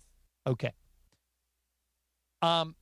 A-Rod has been on the Hall of Fame ballot for a while, but he's not getting in because he admitted to using PEDs. So here's Michael's theory. Quote, A-Rod still has some time, and maybe the voting block becomes more forgiving as the older guys die off and younger people get the vote. I've said to Alex privately, come back for one at-bat. I'm sure the Marlins would love to pack the place. He's in unbelievable shape. He's in the same shape he was in when he played. Come back for one at-bat. If you do that, it restarts your Hall of Fame clock. Then it takes 5 more years before you're eligible. Then you've got 10 more years of being on the ballot. That gives you 15 more years if you get one at-bat. Right now, your clock is running, and you're almost out of time. I don't think you're going to get to 75% on your current clock. My advice to Alex, come back, activate yourself for one game, get an at-bat, restart the clock. You'll get another 15 years on the ballot. Andy, brilliant, shady, or both? Well, it's definitely both. It's brilliant in the sense that it's super creative. It's shady in the sense that it's a very glaringly obvious, insincere, cynical attempt at a workaround. Right. I don't think it would actually work, but Because even after 15 more years, they still won't let him in? Because I do think as the voting block gets younger, like Jeff Passan would put everybody in. I don't know if the voting block will be quite young enough or quite aged out. Like, there are still a lot of baseball writers from that generation that I think are still going to be with us, and I don't think they're going to lose their voting privileges by then. I agree with Michael K's sentiment. I feel A-Rod is a Hall of Famer, and he should be in the Hall of Fame, and his plaque should just denote the scandal. Like, it should acknowledge the scandal. It's the same thing I would do with Barry Bonds. All these guys who should be in the Hall, and frankly, I think you can't tell the story of baseball without acknowledging it. Just acknowledge the controversies on their plaque. Yeah, you have the Jeff Passan position. Emily, is what Michael is proposing shady or smart? I think it's mostly shady because I think that, these eligibility rules are there for a reason. I think that it would be weird. I think he shouldn't do it because I think it would be tarnish it even more, but that's just me. Will, shady or more smart? It's more shady, definitely. Yeah, it's so blatant. It's very gimmicky. And it's like, wasn't there a movie with Bernie Mac called Mr. 3000 yes. where he had 2,999 hits and he came back just to try and get one hit? Here's the problem. I think for this to actually work, A-Rod would have to play like a whole season. Like, to really make this feel like it's more than just a technicality. Because if you just do it one at bat, some of these younger voters, they're going to feel like they're being played for suckers. So I think he would actually have to play like a whole year. But I think a lot of the younger voters have your position, which is let everybody in and tell their story, warts and all. Yeah. So that's how he gets in. Yes. All right. So you guys can kick that around. Matter of fact, Sports Graffiti's next. You can kick anything around. We've talked about the Raiders. We've talked about the Chargers. We've talked about the Dodgers. You heard Eric Karros talking about Max Muncy passing his record. If you had a daughter, would you make him jump through the hoops that Brian Harmon is making his future son-in-law jump through? Or you can go off the board. We did a lot of Lakers stuff early. Wherever you want to go, it's your segment, and it's next. 877-710-3776. That's the phone number. 877-710-3776. Sports Graffiti next. Andy in from Ace. I'm John Ireland, ESPN LA. 710 ESPN, your home for the 17-time world champion Lakers. KSPN Los Angeles, a Good Karma Brands radio station. Coming up Saturday morning at 7 a.m., the Weekend Warrior Show with Dr. Robert Clapper. How are ya? Presented by Cedar Sinai. Now, Dr. Clapper's doing a completely live show on Saturday talking about gravity. But also, he's giving away 3 spots to play in his foursome at the SoCal Hyundai ESPN LA Golf Classic on Friday, August 28th at Black Gold Golf Club in Yorba Linda. Listen Saturday, 7 a.m., the Weekend Warrior Show for your chance to win and play golf with Dr. Clapper. National Tell a Joke Day is coming up. I got one. Why did Rick cross the 10 freeway? To get to Morongo. Now your top reasons to visit Morongo. We're the Fantasy Football HQ for draft parties. Book your draft party today. Number 2. We're giving away a 2026 Mustang GT Fastback. Earn entries now, and you could drive off a winner the 31st. And the number 1 reason. Good times. Morongo, good times. Guys, Pizza Hut takes me back old school. Birthday parties, Little League, Friday nights, there was always something special about the Hut. Now, celebrate again with Pizza Hut's new throwback value menu. Iconic favorites like a personal pan pizza, breadsticks, and a 2-liter soda starting at just $4. Feed the family with the original stuffed crust pizza, $11.99 for a 1-topping medium. Try new additions like triple cheese, mac, and gooey s'mores sticks.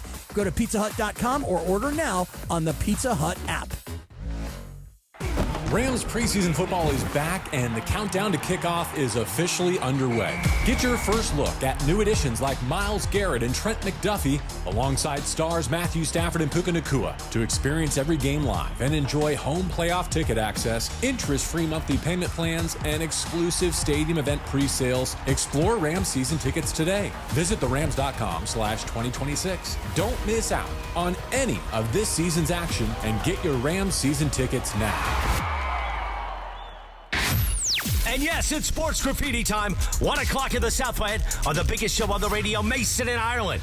And of course, on Sports Graffiti, we take your calls. And if you're calling into 877-710-ESPN and you're calling into LA's mega sports station, ESPN LA, you're calling in on the Hard Rock Hotline. The Hard Rock Hotline, made possible by Hard Rock Casino Tajon. Bringing you Sports Graffiti today. Experience gaming, dining, and live entertainment at the easiest drive from downtown LA. Must be 21 or older. Gambling problem? Call 1-800-GAMBLER. You get to talk to Mason in Ireland during Sports Graffiti, and we know everybody loves Mason in Ireland. Let's do it. Sports Graffiti time. Take it away, Mace. All right, no Mace today. Andy Kamenetsky sitting in for him. Your segment, your calls, only one line open. Grab it if you're up for it. 877-710-3776. Here's Brandon in Boyle Heights. Brandon, you're on Sports Graffiti. Go for it. Brandon going once. Brandon going twice. We haven't potted up, Will? Okay. Here is Mike in Downey. Hey, Mike, you're on Sports Graffiti. Hey, guys. Big fan. I'm an LA homer all the way around except for football, so I'm a big Steeler fan. And my question is, do you think Aaron Rodgers is going to finish the season, or one of the young studs going to take over and, take us to hopefully deep into the playoffs? Mike, did you by chance get to see any of the Steelers preseason game last night, even the highlights? Yes, I actually got to see pretty much like 2/3 of the game, so okay. 3/4. Emily, like you, is a Steelers fan. I thought Drew Aller, the rookie from Penn State, looked fantastic. And the last time that I got excited about a Steelers preseason, that was Kenny Pickett about 2 years ago. So I put as much into the preseason as nothing.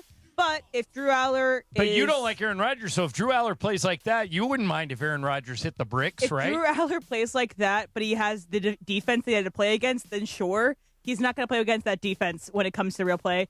But if he has to come in and he looks great, cherry on top. Craig in Fullerton. Hey, Craig, you're on Sports Graffiti. Go ahead. Good afternoon. Good afternoon. Craig, this is the talking part. Goodbye. Ron in the Valley. Maybe he just wanted to say good afternoon. Yeah, I don't know. Ron, you're on Sports Graffiti. Go ahead. Hey, guys. I just wanted to talk about Artie Moreno's statement that his fans don't care about winning. We had a call earlier this week about some fan who brought his 10-year-old son to a game. He agreed. That guy agreed with Artie. No, and I do too, because I think the Angels shouldn't be viewed as a major league team, but as a minor league team. And that going to an Angel game is a minor league experience, which can be very enjoyable and affordable. And everybody who goes to minor league teams say, this is how nice it was. That's the same thing about the Angels. Thanks for the call. My mom is a diehard Angels fan. She won't give them up no matter how bad they are. And even she has stopped watching. Like, she's still an Angel fan. She'll still ride with them, but she's not watching the games anymore. Here is Manoj in Riverside. Hey, Manoj, you're on Sports Graffiti. Go ahead. Hey, guys. Really appreciate your work. John, Andy, and everybody. I've been listening to you guys over 25 years. So great. Thank you, man. John, something I've heard you say before was I can't understand why a player doesn't look at Kobe the way he practices, like back when he was playing. Yeah. And he's there hours before, like just latch on to him. Just be glued to him. Have you seen anybody practice like that since then? There are very few people that have his sick, almost maniacal work ethic. As a matter of fact, Andy, the story he's talking about, the story Manoj is talking about is, I interviewed Kobe a bunch of times. And one time I asked him, I said, I understand people can't steal your talent. They can't, you're more talented than most of the guys in the league, but they could steal your work ethic. I said, if I was one of your teammates, I would just follow you around. If you get up and go early, I would get up and go early until you told me get lost. I said, did anyone ever do that? And he said, one person, Caron Butler. Yes. And they traded him after a year. And I had Caron on years later, and I said, why do you think more people weren't like you? He goes, I have absolutely no idea. Caron, actually, I remember at the time that trade being shocking, not just because they were bringing in Kwame Brown and all of Kwame's baggage and all that stuff. Caron Butler had been one of the few players that immediately clicked with playing with Kobe. Because playing with Kobe, by Kobe's own admission, not for everybody, and it often took getting used to. And for a lot of players, it was just really intimidating. Caron was the opposite. He was not intimidated at all, and they traded him. Yeah, so Manoj, Ray Allen had a similar work ethic to Kobe. He would shoot like 1,000 jumpers a day, but Kobe was the type of guy who didn't sleep, and he's like me. I don't sleep either, but I would stay in bed and try and sleep. Kobe would just get up and start working. Look, it will not necessarily be a popular name amongst a lot of the listenership, but I think just in terms of pure accuracy, LeBron did a lot of work. Like, LeBron was one of those guys known for getting to the building very early. Andy. Took a ton of time building up his body. Take it from me. You cannot compliment LeBron James on this show, or you will get the John Ireland treatment. I am not. They will come at you with pitchforks. I am not attempting to sell Laker fans on liking LeBron more. I've already told you. I understand the Laker fans' opinion on LeBron. I get where a lot of it comes from. I'm just saying, pure accuracy, LeBron was one of those guys who really did put in a hell of a lot of work. I thought I might hear from this caller today. This is Ken in Newport Beach. Ah, yes. Ken, I think you would probably agree with me that loss last night was the worst loss of the season. You agree? Well, I'll go a little farther. And by the way, I talked to you, John. I talked to Andy, two of my favorites. Thanks. So here's my problem. Okay. Game of the year, series of the year. Where's Mookie? On the bench. Where's Muncy? On the bench. Who's playing? A $60 million guy who's playing right field, and he's hitting 196 at Dodger Stadium. 196. He wasn't in the World Series. Neither was Diaz. $69 million for him. He's blown 3 saves. My question is, who's making the decisions now? Is it Dave Roberts or is it Andrew Friedman? This is a fair question. Yeah, Ken, this is a fair question because I've always felt, Andy, that the front office sets the lineup, and then once the game starts, Dave manages it. Do you agree with that? I feel like over the years, especially now that Dave's won 2 straight World Series, it has felt to me, and this may be just projecting my own opinions and vibes, it's felt to me like Dave has had more autonomy over decisions. Like, it has felt much more like he's the one going off his own feel rather than just working off a script. By the way, Ken, did I interpret? You tweeted at me last night, and I think you tweeted that you would like to see Dave Roberts fired. Do you really feel that way? I think that he's getting not enough blame for what's going on. Again, why didn't you start an important game, Mookie and Muncy? What was the reason for that? It doesn't make any sense, some of the things he's doing now. Well, Ken, I don't know why. I mean, Dave's not here, so I can't ask him. But I would tell you that they're in the middle of 13 straight games in a row. Do you believe that because we're late in the season that all those high-paid, most expensive players should play all 13 games? It was apparently a scheduled day off. Yeah, but I mean, Ken's saying that don't schedule it on that day, right, Ken? Fire That's your Dave point? Roberts. That's what Ken says. Okay, Well, let Ken talk. Okay. All right, this is the most important series this year. You want to rest people, rest them in Colorado. You don't rest them now. Okay. It just didn't make any sense. Yeah, but Ken, I mean, by the way, Dave Roberts is probably regarded as the best manager in baseball, and if the Dodgers were stupid enough to fire him, he would get hired again in 5 minutes. I know you don't feel that way. It wouldn't be that long. But most other teams do. I mean, really Thank quick you for the phone call. Really quick, too, let's acknowledge the idea of complaining about sitting Mookie for a day. Mookie, who everybody's been complaining all season's been in a slump. He's been hot lately. I know he has, but I'm just saying, like, let's keep all of this in perspective. Everyone's been complaining about Mookie all season. Okay, let's do this. A bunch of people still on hold. It's Friday. Yeah. Double sports graffiti. We'll keep the lines open. There are 2 lines open right now. 877-710-3776. 877-710-3776. More of your calls coming at you next. Mason and Ireland. Andy in for Mace. ESPN LA. LAFC are back to MLS play. After Leagues Cup Phase 1, the Black and Gold welcome SoCal rival San Diego FC to BMO Stadium. LAFC are looking to take sole control of first place while searching for their first ever win over San Diego. Pregame starts tomorrow night at 7 p.m. on 710 ESPN and the ESPN LA app. Introducing our new Chili Crisp Dumplings, a spicy twist on a Waba favorite. Bold, crunchy, and tossed and fiery. Chili Crisp. That's our new Chili Crisp Dumplings. Get them today, only at Waba Grill. It's for you. Oh, hey, Sarah. Did you hear my daughter Katie got Camper of the Week? That's a big deal. We got a big deal, too. Right, Mom? Honey, shh. What's that? Okay, that Hyundai Santa Fe, I only paid. Nice. Deal's so right, it almost feels wrong. The Hyundai Getaway Sales Event. Get 0% APR plus 0 payments for 90 days on the Tucson, Santa Fe, or Santa Fe Hybrid. See your SoCal Hyundai dealer. Offers end September 8th. Call 714-568-7676 for details.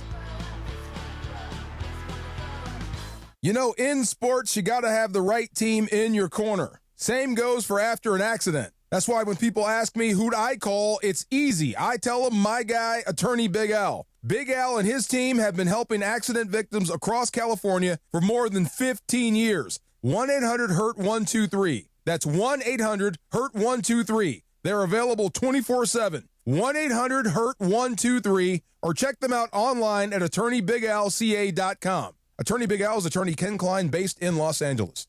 Do you have trouble getting in and out of the bathtub? Are you afraid you'll slip and fall entering or exiting a tub? Safe Step walk-in tubs can transform your bathtub from an area of concern to a calming refuge. Call them today at 1-800-731-4558 and save $1,600. Safe Step walk-in tubs and showers are proudly made in Tennessee and offer an ultra-low step-in, avoiding that difficult climb over a traditional bathtub wall. They also offer a variety of therapeutic benefits that may help soothe your aching muscles and joints, increasing your mobility, boosting your energy, and improving your sleep. Safe Step walk-in tubs are designed to easily fit your existing tub space and are often installed in as little as 1 day. Just dial 1-800-731-4558 today to save $1,600 and receive a free shower package. That's 1-800-731-4558 for a free no-obligation consultation and to save $1,600. Safe Step walk-in tubs. Safety never felt so good.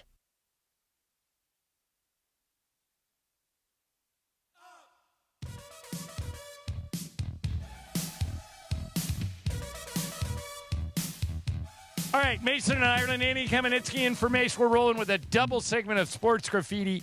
Every line jammed. Here is John in L.A. Hey, John, you're on sports graffiti. Go ahead. You know, Ken is totally off the mark here. I mean, come on. These games mean nothing in the full scope of things. We're talking about championships. Do you remember the last 2 championships, Ken? Do you remember when he brought Walker Buehler in to close 2 years ago? And what about last year, deploying Yoshi Yamamoto on 0 days rest and then trusting a slumping Miguel Rojas in a do-or-die Game 7? and then bringing in Andy Pajes, and only Andy Pajes gets to that ball. Only his arrogance. John, I am with you. He does most.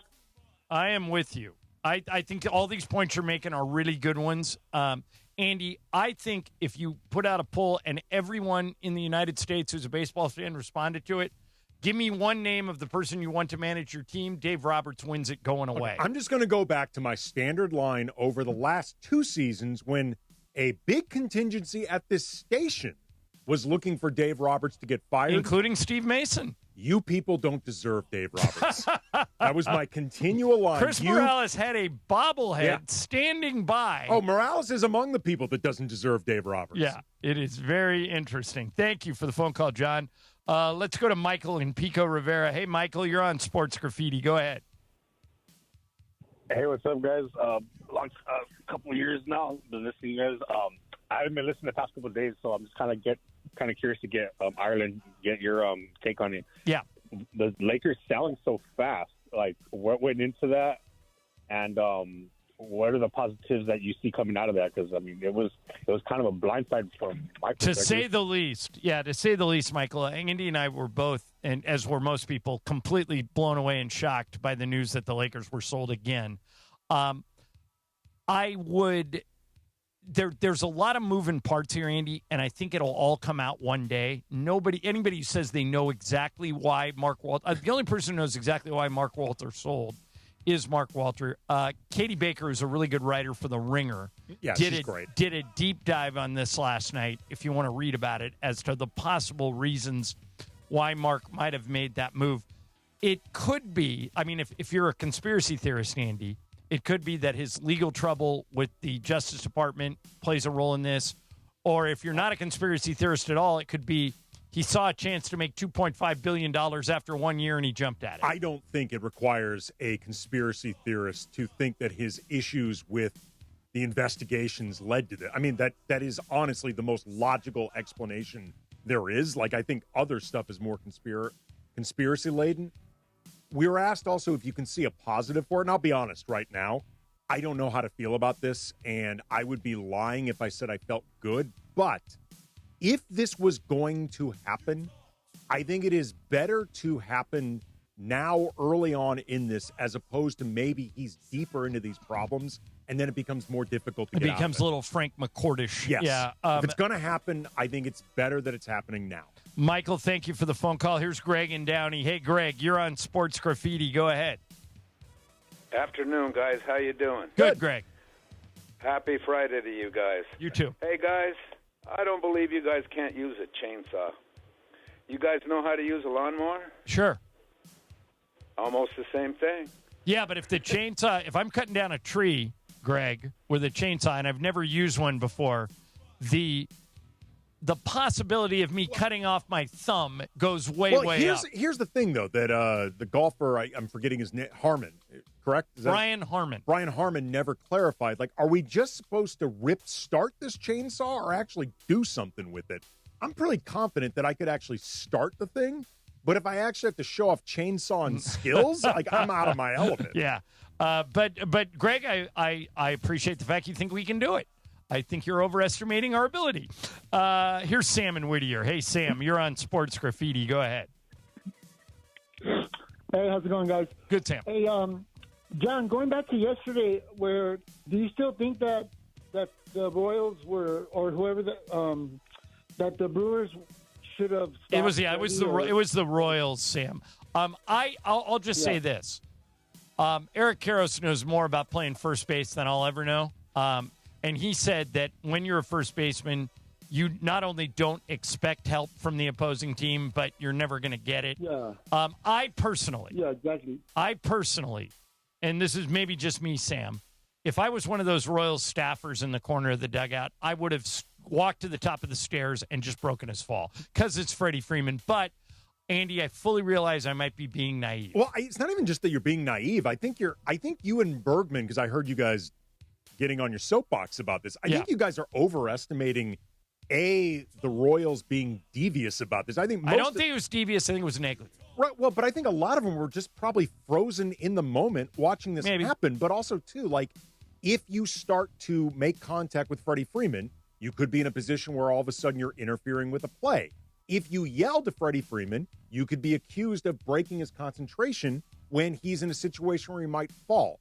The reality is there's no perfect way to handle this at all. I don't think there was any maliciousness. I guess, Andy, if I was, something comparable, I know this is apples and oranges a little bit, but if I'm walking down a set of stairs and let's say the person in front of me trips and they're about to take a header, I don't know them, I don't know anything about them, I would instinctively grab them. That may be, but there's no, in that situation that you're talking about, there's no play on a ball happening. Yeah, you know what I mean? Like the that's what context I mean. of this matters.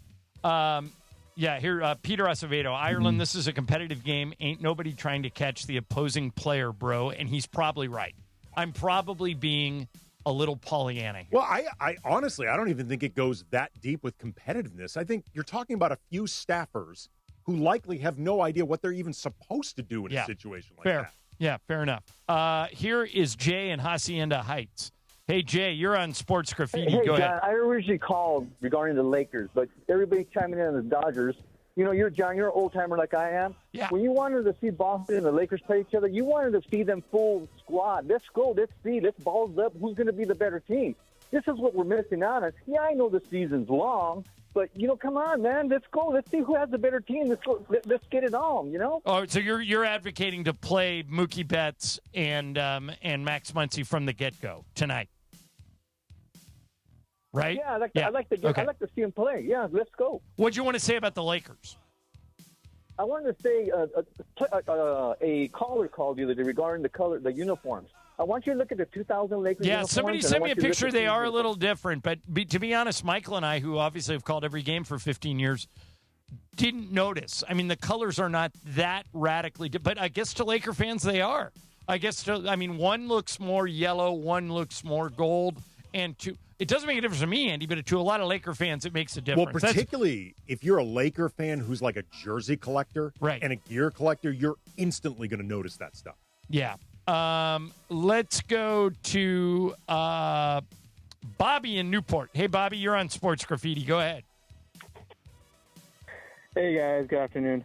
Hey, so I don't know if you guys have touched on it yet, but I want to get you guys' thoughts on the Seahawks signing the vigilante kidnapper, Terrion Arnold. I know that hasn't been adjudicated. I know they just signed him yesterday. Kind of in doubt whether he'll actually play this year. I don't know if you guys just here's your guys' thoughts on that. And then also I'll be going. Oh, sorry, go ahead. Well, on the Terrion Arnold story, for people that don't know, Terrion Arnold was a first-round draft pick of the Detroit Lions 2 years ago. Mm-hmm. He had an incident at an Airbnb in Florida where he felt the owners of the Airbnb had stolen some stuff from him. And a bunch of his friends, Arnold was not there, but a bunch of his friends went and beat these people up. As it turns out, they didn't steal anything. So it was a case of mistaken identity. But the reason Arnold got caught up in it was they checked cell phones, and he, Andy, for lack of a better term, masterminded the crime. He's accused of masterminding it. Right. But he has not been charged yet. This is something we talked about. No, he has been charged. He is not. Well, he hasn't been. He's not going to trial yet, right. But he's definitely been charged. He's facing 8 felony counts. Right. So, to me, I understand why the Lions let him go, but I wonder, and I made this point with Alaric Jackson and Puka Nacua, I wonder if it's appropriate to punish someone who hasn't had their day in court. What do you think? Well, I think this actually leads into the contract itself. It's a 1-year deal. There's no trial date that's even been set. Like the next scheduled court date, according to an ESPN report, is October 5th. My guess, and this is cynical, but so is the NFL, the Seahawks are counting on this season to go by before Arnold is even probably on trial. And whatever ramifications come from this, whatever suspension, Seahawks won't be dealing with it anyway. Yeah, that's probably a fair way of looking at it. All right, last one, Chris in L.A. Hey, Chris, you're on Sports Graffiti. Go ahead.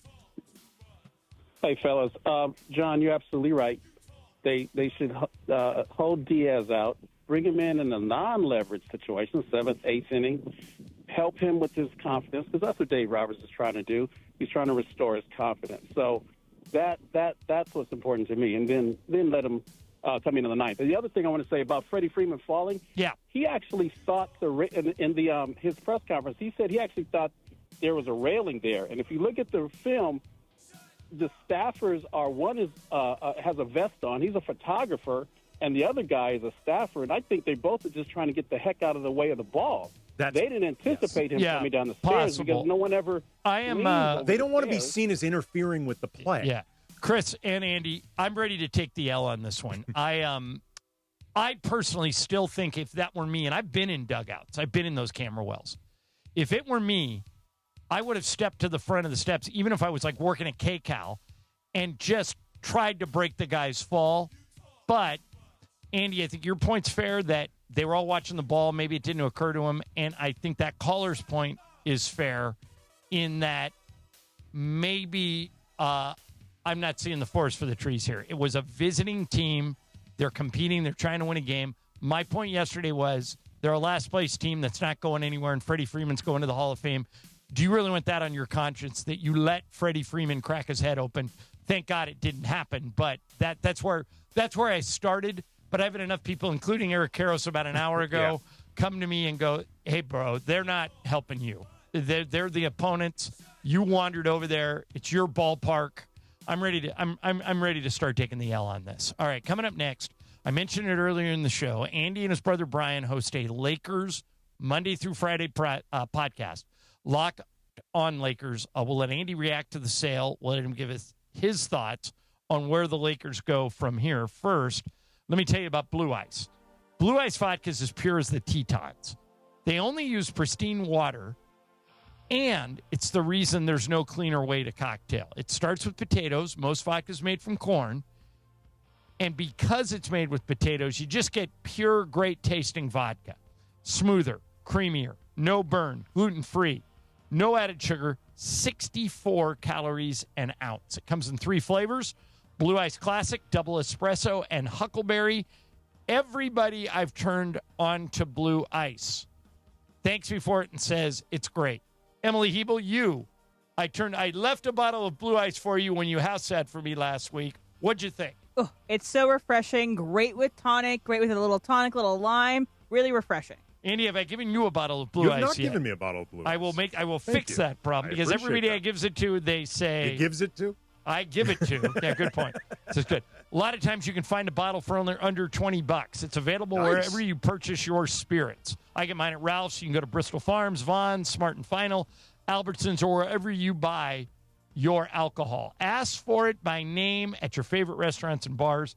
Blue Ice Vodka, pure as the Tetons. Mason and Ireland, ESPN LA. Coming up Saturday morning at 7 a.m., the Weekend Warrior Show with Dr. Robert Clapper. How are ya? Presented by Cedar Sinai. Now, Dr. Clapper's doing a completely live show on Saturday talking about gravity.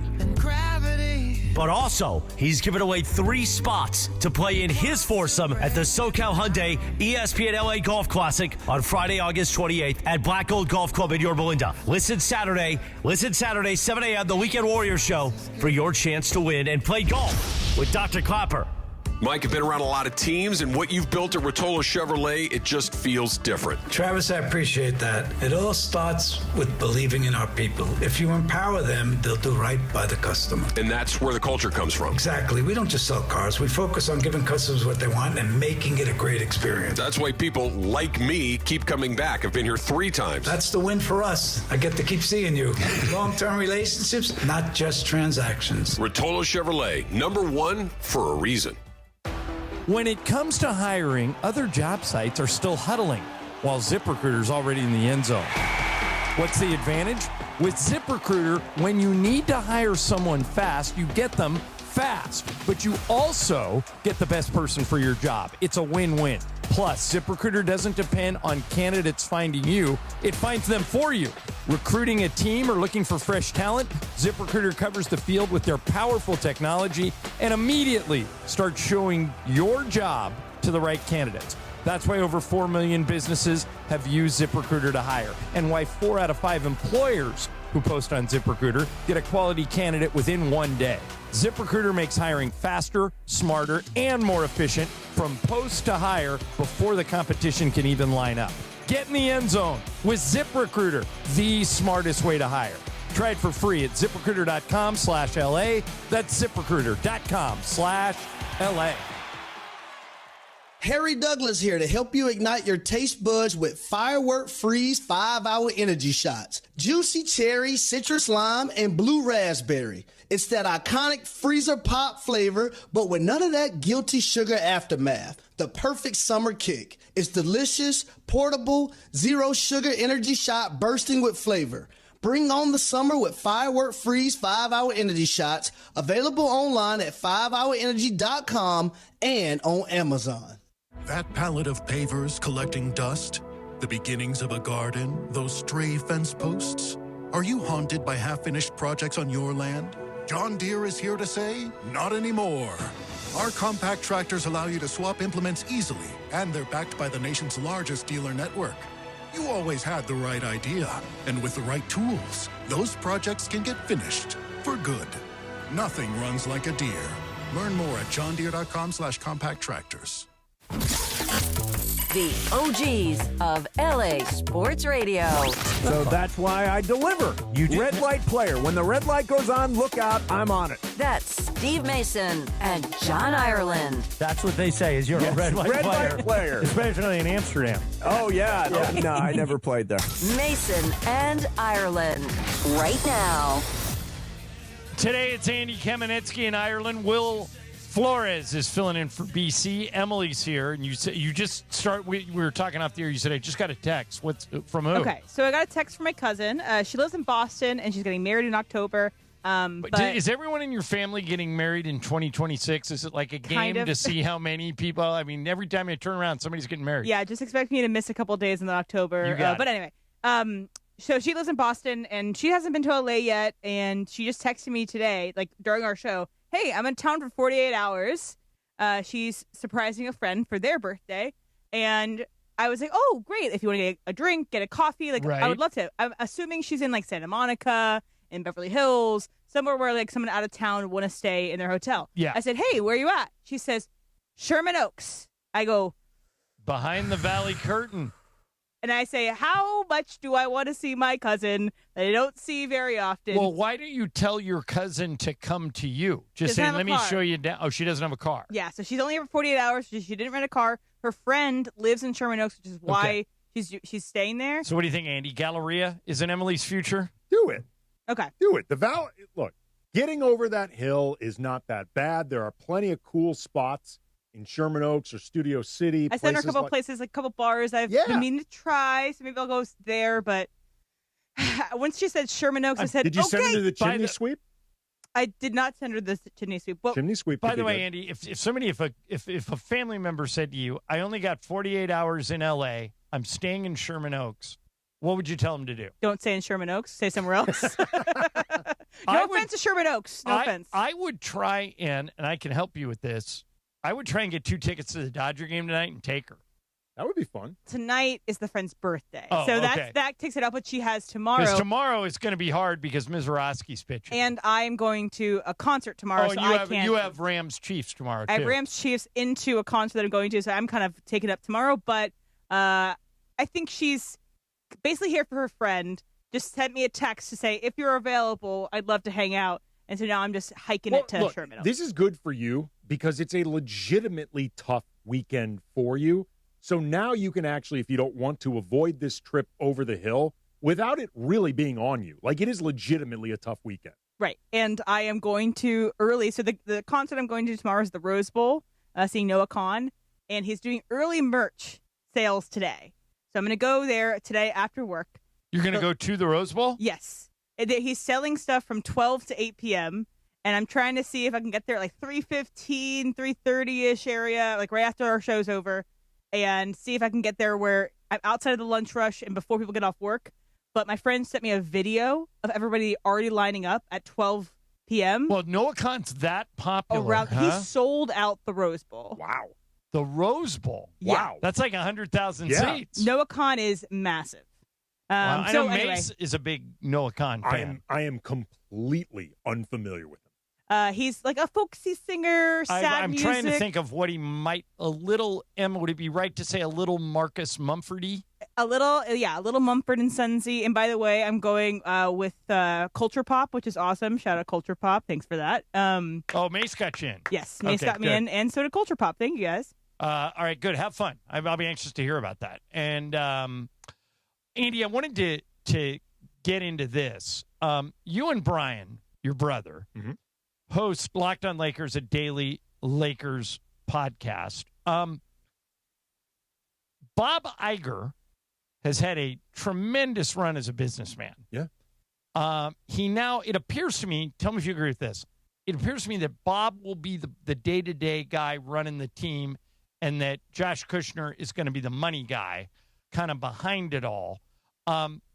Your thoughts just initially on Bob Iger taking over the Lakers? Like everybody, I was shocked and stunned, and it felt like a sucker punch in a lot of ways, not just because it was so surprising, but because we as Laker fans, and I consider myself a Laker fan, like a diehard Laker fan, beyond the fact that I cover them for a living, I'm a diehard Laker fan.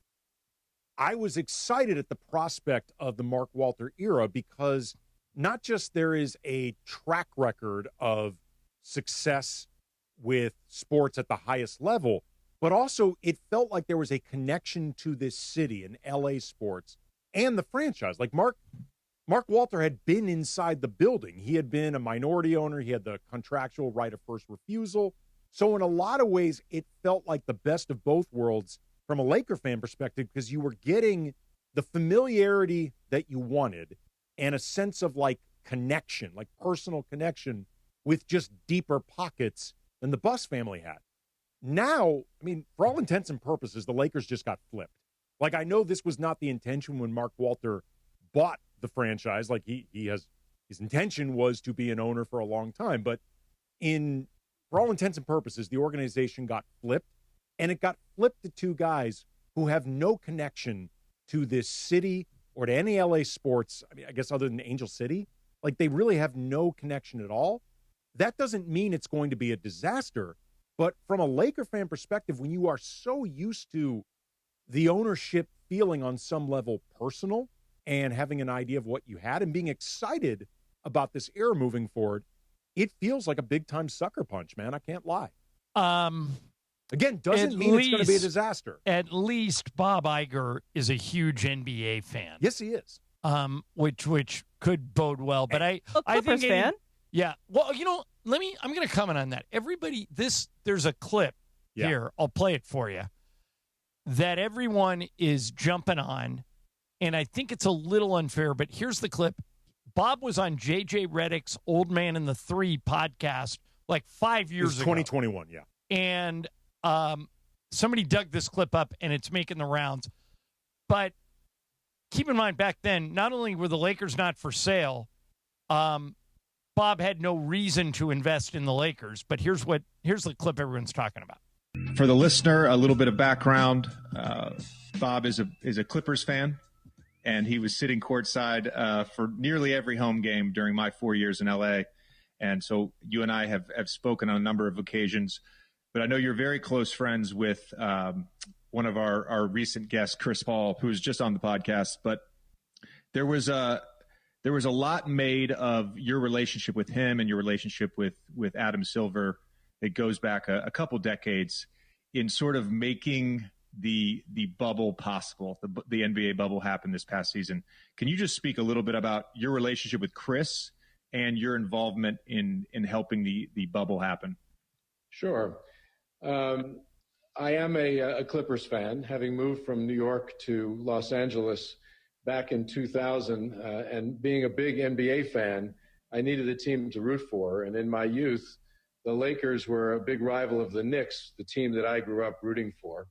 And so I couldn't root for the Lakers very easily. It just was not in my DNA. And so I decided to adopt the Clippers, which was actually a good thing because their seats were a lot cheaper than the Lakers. And actually, they were just on the cusp of actually being fun to watch. It was the Corey Maggette, Coutinho Mobley era. And then, of course, came DJ, DeAndre Jordan, and drafting Blake and trading Chris. So when Chris got traded to first the Lakers, actually, and then the Clippers, there I was at courtside, and I'd say hello to him as I did with you. All right, so everybody's making a big deal out of the fact that he said it's not in his DNA to be a Laker fan. Andy, everything changes when your work situation changes. Mason is a great example of this. Mason will root for and adopt any team that pays him, and he is unapologetic about it. When the Clippers were here and we were the Clippers station, and I was calling the Clipper games, Mace flew on the plane with us. He was a huge Clipper fan, huge supporter. The minute we broke up with the Clippers and adopted the Lakers, he flipped. Well, and Bob now is in that position. He didn't own the Lakers when he said that stuff. Let me take it a step further. You're talking about becoming a fan because someone's paying you. Yeah. It's even a step further when you're actually paying into it. Right. Like when you are all of a sudden talking about hundreds of millions of dollars that you are behind being invested in this. Like I promise you, Bob Iger is not doing all this playing four-dimensional chess trying to help out the Clippers. I'll tell you the biggest takeaway I had from that is that he and J.J. Redick have a relationship.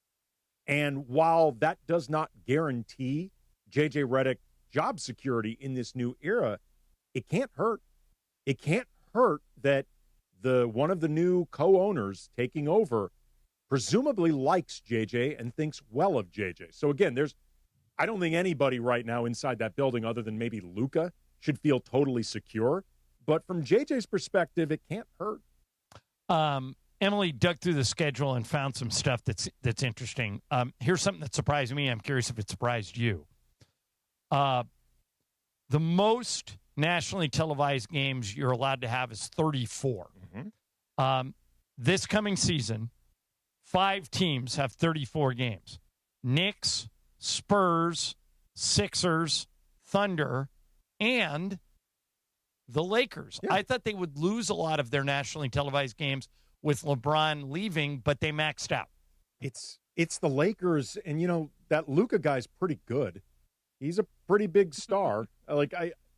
This whole idea that somehow the Lakers are going to become irrelevant because LeBron's not here anymore, slow down, man. So the opposite of that, lowest number of primetime games, Bucks, Grizzlies, Kings, Nets, and Pelicans, 2 games. The Lakers have 34 nationally televised games. That list of 5 teams has 2 games. And I believe it's because 2 is the bare minimum. Right. I believe that you have to have that many. Yeah, I kind of feel like by the end of the year, the Grizzlies could feel like a team that's worth a little bit more than 2, just because they've got some young talent that I think will be pretty fun. But those teams are not going to be great watches for them. And there's some quirks in the schedule this year that don't make any sense to me. I think it's a little inside basketball. I don't think people at home necessarily care as much as I do because I'm on the plane. But I'll give you a couple of examples. We do a trip in January where we're in New York playing the Knicks. Then we, right after that game, immediately fly to Charlotte, play the Knicks night in Charlotte, then play in Boston on a Tuesday night, then come back to New York to play the Nets on Thursday. In a perfect world, I understand that there are hockey teams and buildings and logistics and things you have to work out. But for the past several years, Andy, they've worked it out that we would just stay in New York, play the Knicks, then we'd play the Nets, and then we'd move on to the next city. I'm not sure why they weren't able to do that. It also happened again in Florida. We almost always play Miami and Orlando on the same trip. They're on 2 different trips now. We're going to have to go to Florida twice. The Lakers, they didn't catch a lot of scheduling breaks. It's not bad, but they didn't catch a lot of breaks. I disagree. I actually think the Lakers caught a fair amount of breaks with the schedule. Their opening 20 games is largely, there's no such thing as having a soft schedule in the Western Conference, but I think all things being equal, their opening 20 games are pretty forgiving.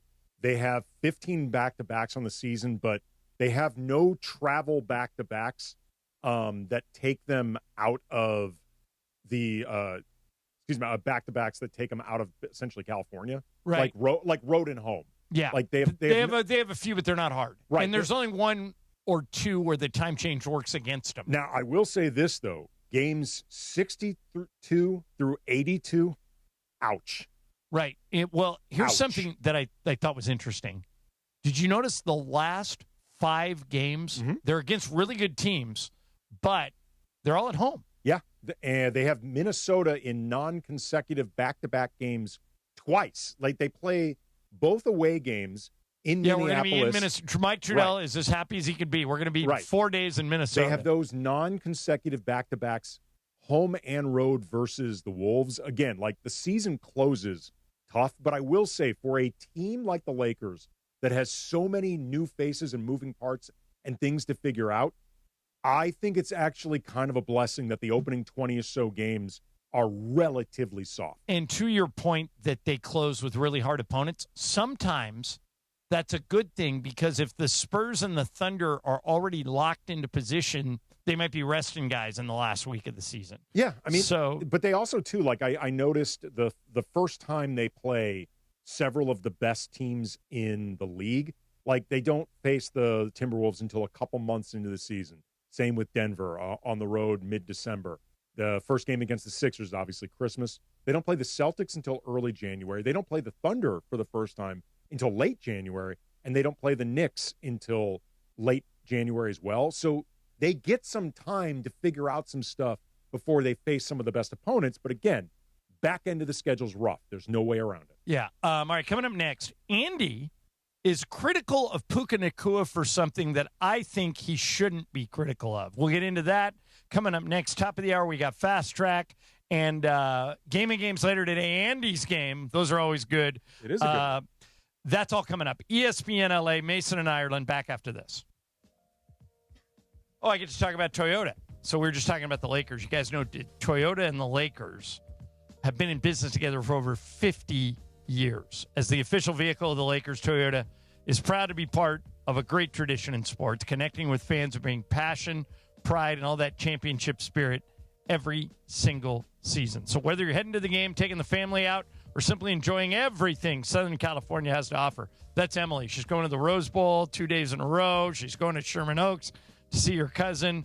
Toyota is there for the journey. If you want to see where Toyota SoCal is showing up next, follow at Toyota SoCal and stay connected to all the people, places, and moments that make Southern California unlike anywhere else. Toyota, we make it easy.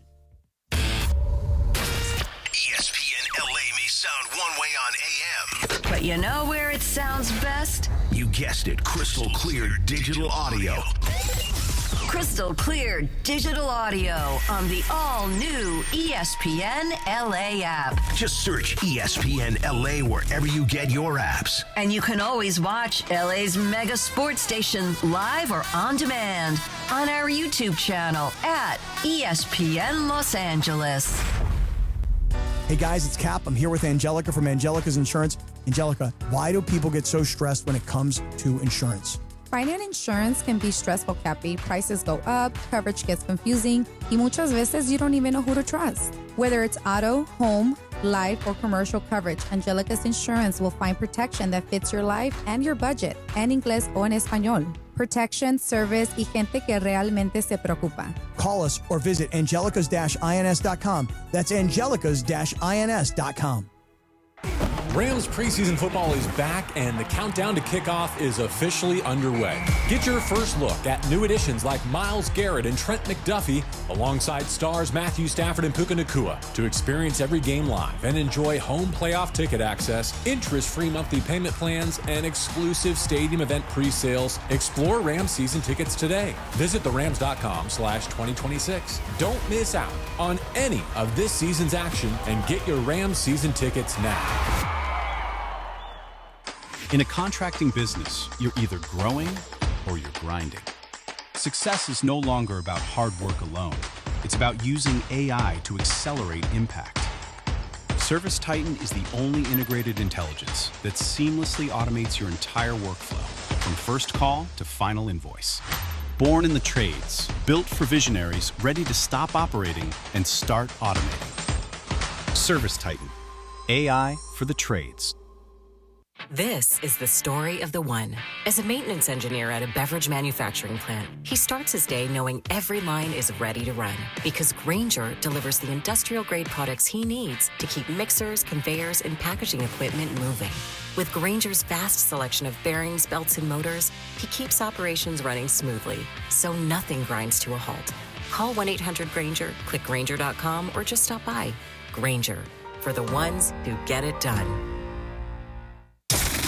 Mason and Ireland. They say nobody loses like sneaky Steve bastards. Mason. Unbelievable. Oh, it pays to be a loser, people. On LA's mega sports station, 710 ESPN. If you're a loser, it pays. Back to the guys. All right, today it's Andy Kamenetsky in Ireland, Andy in for Mace, and this surprised me. You sent me a note this morning that said you're disappointed in Puka Nacua. Explain why. Well, disappointed in him might be. I mean, I'm not his parent or anything, right. But he recently appeared on Logan Paul's podcast. Okay. And Logan or Jake? I believe Logan, it was Logan. and it was also at the Fanatics Fest. So I think they taped it a couple weeks ago and it aired it this week. Right. He recently appeared on it, and he ended up telling a story, among other things, about how he was at, I think, the white, who hosted Josh Harris? It's Michael Rubin, Michael hosts Rubin, the head of Fanatics, hosts the white party. And he accidentally walked through like a pane glass Walked window. into a pane. I did that recently. That's weird. I have done that before. I was drunk. And I wasn't, which makes it worse. You have an excuse. Right. And with Puka, there's naturally going to be those questions, given everything that's been going on with him. What was his state when he walked through that glass? But I think it is bad judgment on Puka Nacua's part, given everything that he is going through right now, the image rehab that he is undergoing, which has included, by the way, a disastrous appearance on a different podcast. I think it's bad judgment for him to go on a podcast with someone like Logan Paul, who looks for controversy. He looks to troll. He looks to generate headlines by being polarizing and provocative, which is the last thing Puka Nacua wants to be a part of at all right now. And I think because it was at Fanatics Fest, I think we can all be under the assumption that it was a sponsorship kind of thing. Because that's what most of these Fanatics Fest is you have a relationship with Fanatics. Yeah, They LeBron ask went you to on with do some guys when he was there, several too. podcasts. But if I'm on Puka Nacua's team, I am staying 1,000 feet away from Logan Paul's podcast. Go on LeBron's podcast. Go on somebody else's podcast. If you have to fulfill a relationship with Fanatics, do it with anybody but him. All right, here's why I disagree with you guys. There's this movie is too, Andy, because you're an old soul, you've probably seen it, but there is a great movie that came out in the 70s called All the President's Men. Oh, yeah. Great. And it's about, have you seen it, Em? Yes, of course. Okay, it's great. It's about how they brought Watergate and how they brought Richard Nixon down. Yeah. Robert Redford and Dustin Hoffman play Woodward and Bernstein. Jason Robards plays Ben Bradley, the editor of the Washington Post. It's one of those, Andy, when it comes on, I always read. So there's in that movie, they're trying to get to the bottom of Watergate, and they're trying to find out how $25,000 from the committee to reelect the president ended up in the bank account of a Watergate burglar. Yep.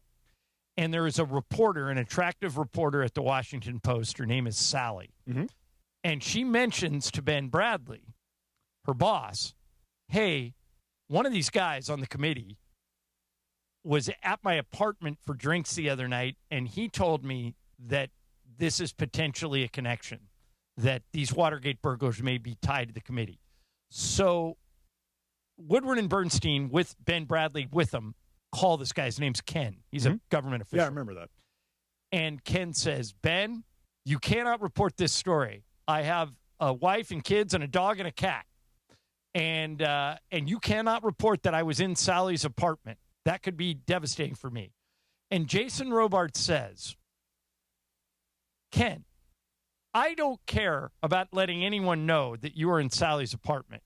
I just care what you said in Sally's apartment. I think Puka Nacua can go anywhere he wants. I think he can go on Joe Rogan. I think he can go on with Logan Paul. I think he can go on anywhere. I just care what he says. Right. If your position is guilt by it's not a guilt by association. This has nothing to do, by the way, with my opinion of Logan Paul. And if you want to pick whoever you think is personality-wise, worldview-wise, the polar opposite of Logan Paul. Okay. If it was somebody that also, though, like Logan Paul, wants to be provocative, I would say Puka Nacua should stay away from it because, frankly, I don't trust him. in that setting. You're playing defense. If you were his publicist, I just think that I would have chosen something different. I see your point, but to me, it's if you're trying to get the message out that you've changed, and that's not the podcast to do it. Well, but why not? You can ask me. You play Logan Paul, and I'll play me. Try and get me to say something provocative. You're better, though. You're smarter than Puka Nacua. I mean, I'm just going to be blunt about this. You are far smarter and savvier about this than Puka Nacua. And also, it's Logan Paul's going to ask about these wild, crazy stories, these, maybe drunken tales, okay, beating somebody up. Ask me one of those questions. Hey, Puka, did you enjoy your offseason a bit?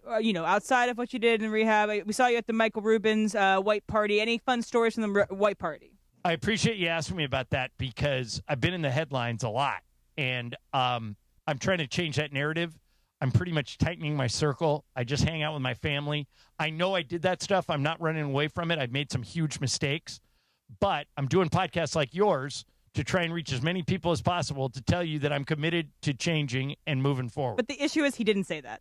He told a story about running into a window. So, Andy, that's your point, that he's not going to handle it like I would. I'm saying from the perspective of what Puka Nacua is clearly trying to do right now, again, remove the Logan Paul piece. Because I will say, in his meetings with media, with us at ESPN LA, with NFL Network, with anything with the media at training camp, he has been flawless. He has been great. Right. I think you are setting yourself up to potentially fail. And again, I think you guys are guilty of shooting the messenger.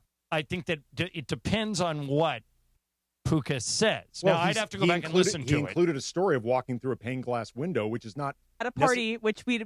But he didn't say he was drunk, right? Right, but there's going to be an assumption. You were drunk, but not him. But here's the thing, though. There's going to be a natural assumption that he was, whether he says he was or not.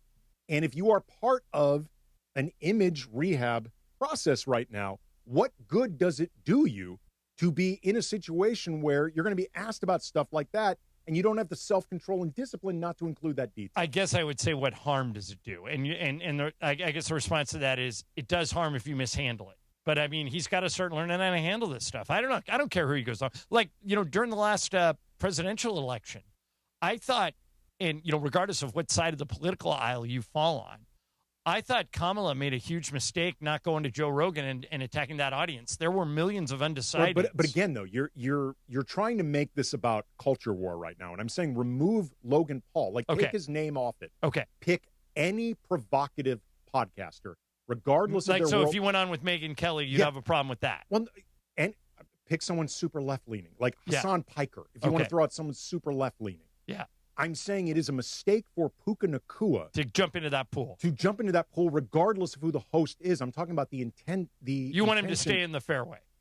Well, if I want him to do the thing that he's trying to do right now, which is rehab his image, there is much more potential downside for him walking into that setting than upside. All right, so that's something that's in the news. I'm rooting for Puka. I like Emily said, he's been on the show a bunch, and he's been great to us. And I'm hoping he gets it all. I want him to have a fantastic year. I want him to get the contract because he deserves it, because they know that he can do it. But the thing is like everybody's watching him. This is a year that we're all watching him. All right, coming up next, Fast Track. Emily's got a bunch of stuff she's going to throw at us. Andy in for Mason and Ireland, ESPN LA. The home of Rams football, and now the home of The Rich Eisen Show. Weekdays 9 a.m. to noon, KSPN Los Angeles, a Good Karma Brands radio station. LAFC are back to MLS play. After Leagues Cup Phase 1, the Black and Gold welcome SoCal rival San Diego FC to BMO Stadium.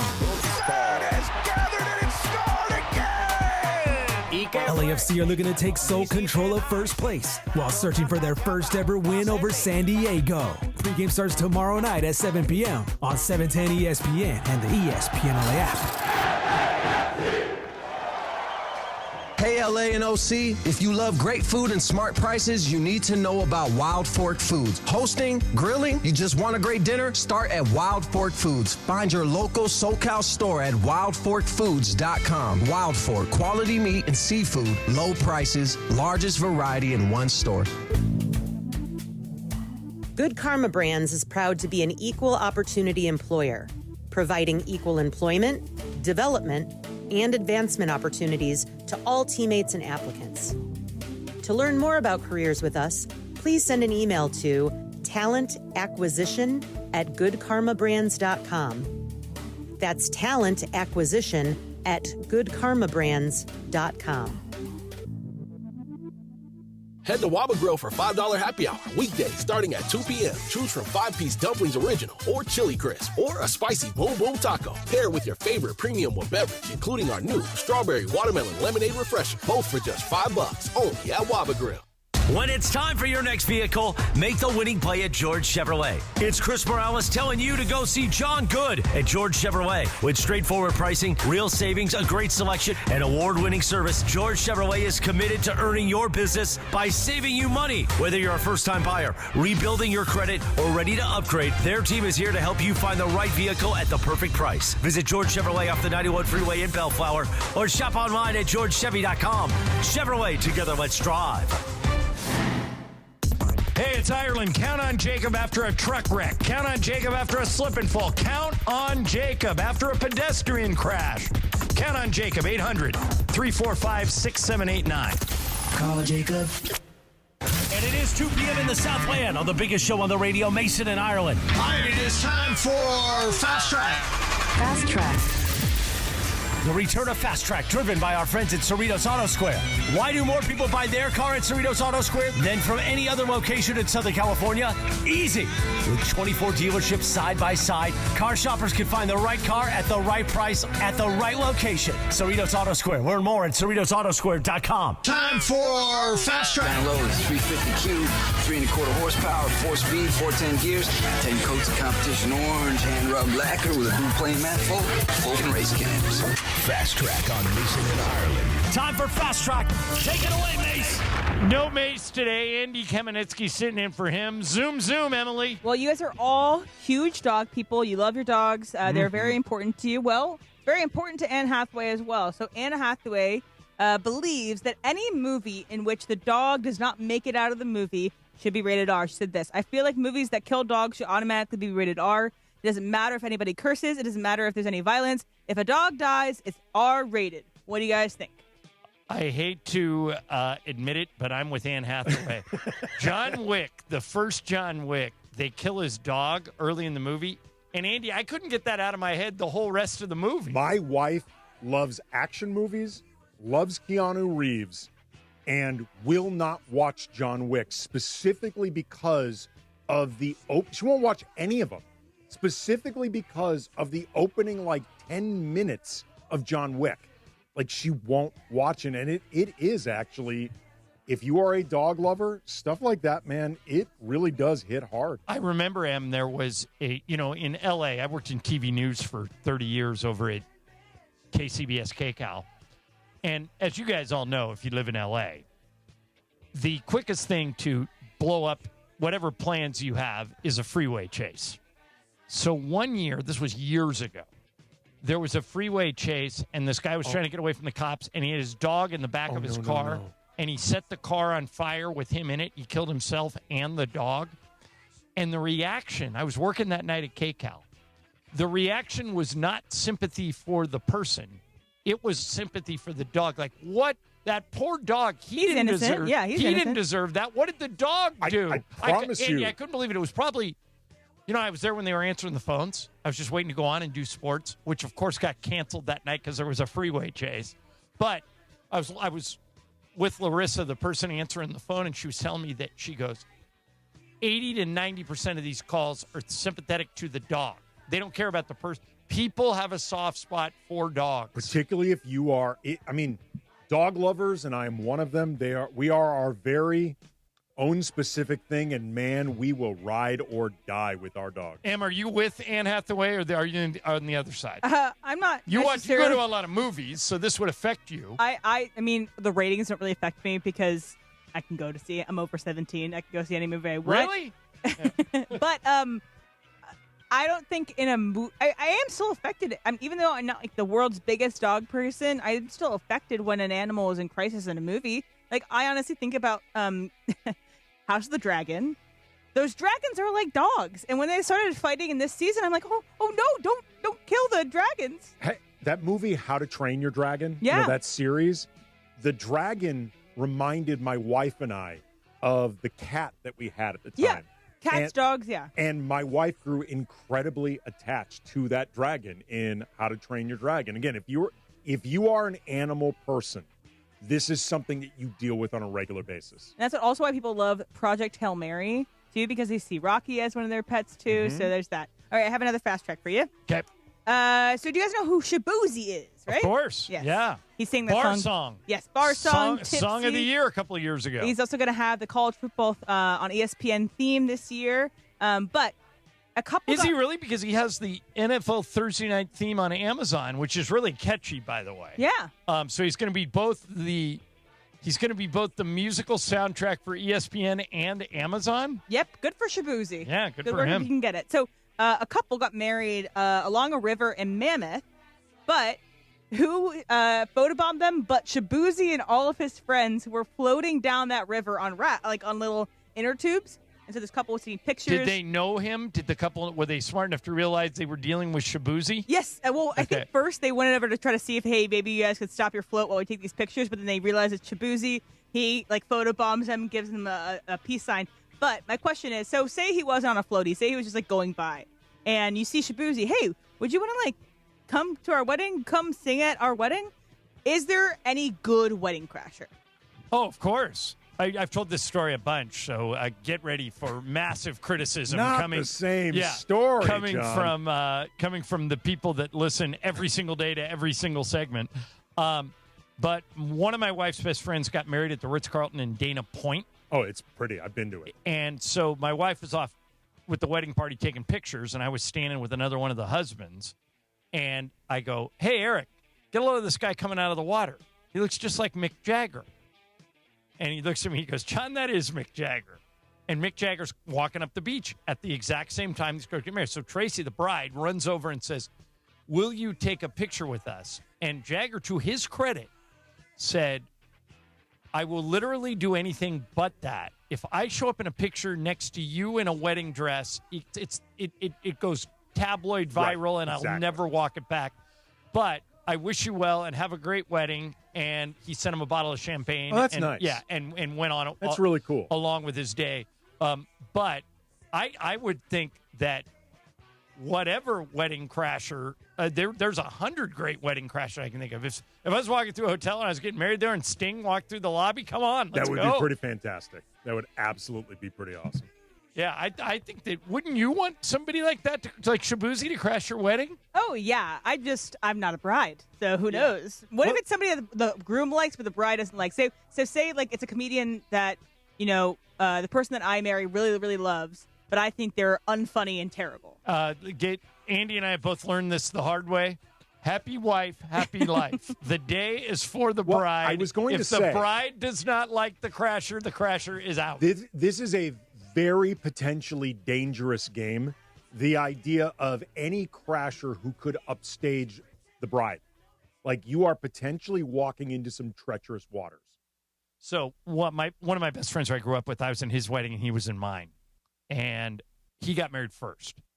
So I was I was his roommate. I was his hotel roommate the night before he got married. And he starts talking to me and I go, man, this is a lot. And he goes, you have no idea.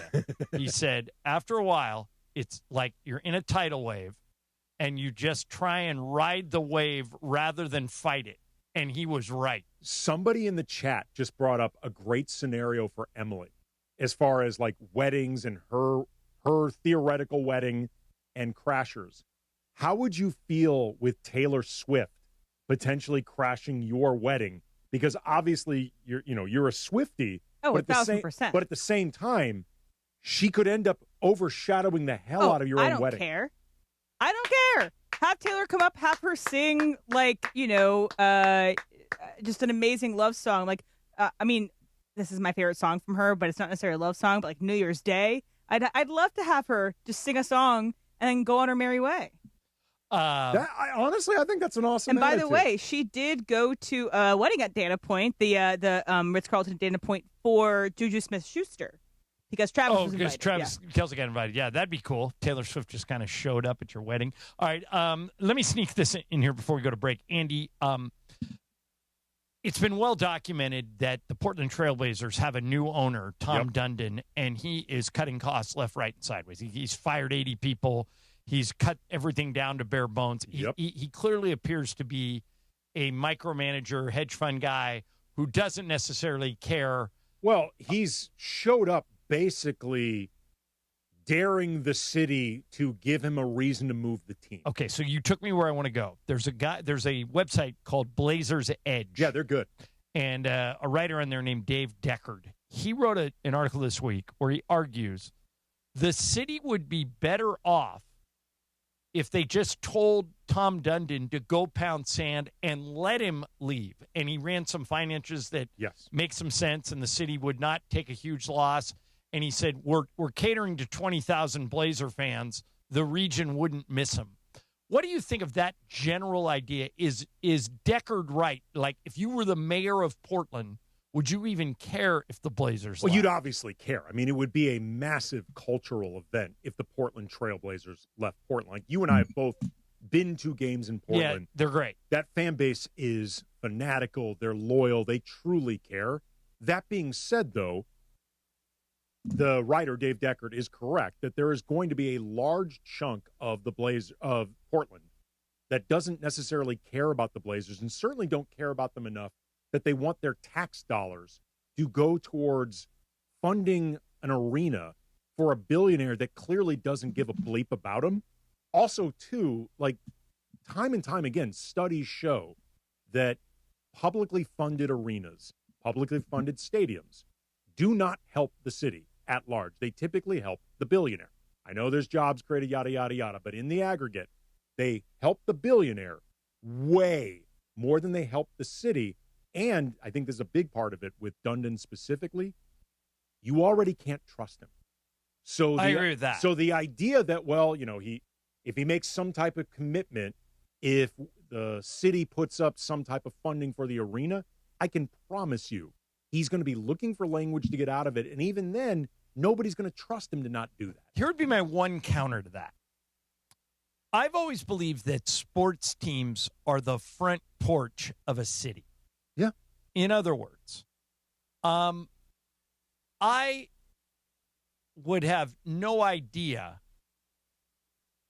what Gonzaga is if it wasn't for the basketball team.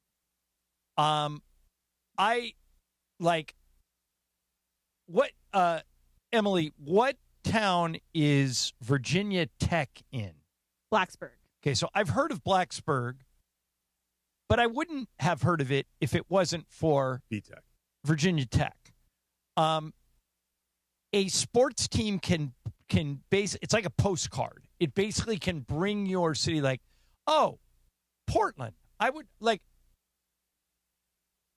not saying people would not know that Portland existed, but there are a lot of places that would kill for a sports team just to get the word out. So there is a price you pay if you let that team walk. I understand they would lose money. But somebody in the back, one of the kids in the back just said in my ear, that team has been there since 1970. Oh, again. 56 years, and it's the only pro sports team in town. I think it'd be a black eye if they left. Well, it would be a black eye, but I think it would be more of a black eye to Tom Dundon because he showed up not giving a crap about this team. It's clearly just a line entry. Right, but if he moves them to North Carolina, does he care? He'd just be making more money. What's your question? Does he own the WNBA team as well? Is there a WNBA team in Portland? Fire came this year. I don't know. I don't think so. Okay. So then, I mean, there is a team. If They've got they the do Timbers, stay, they also too. have the soccer teams. They have the NWSL team and the MLS team. But it's also for Portland major small. sports, they'd be. Look, you're not wrong in terms of whether or not culturally it would matter in Portland. Like, it would be a massive deal if they left.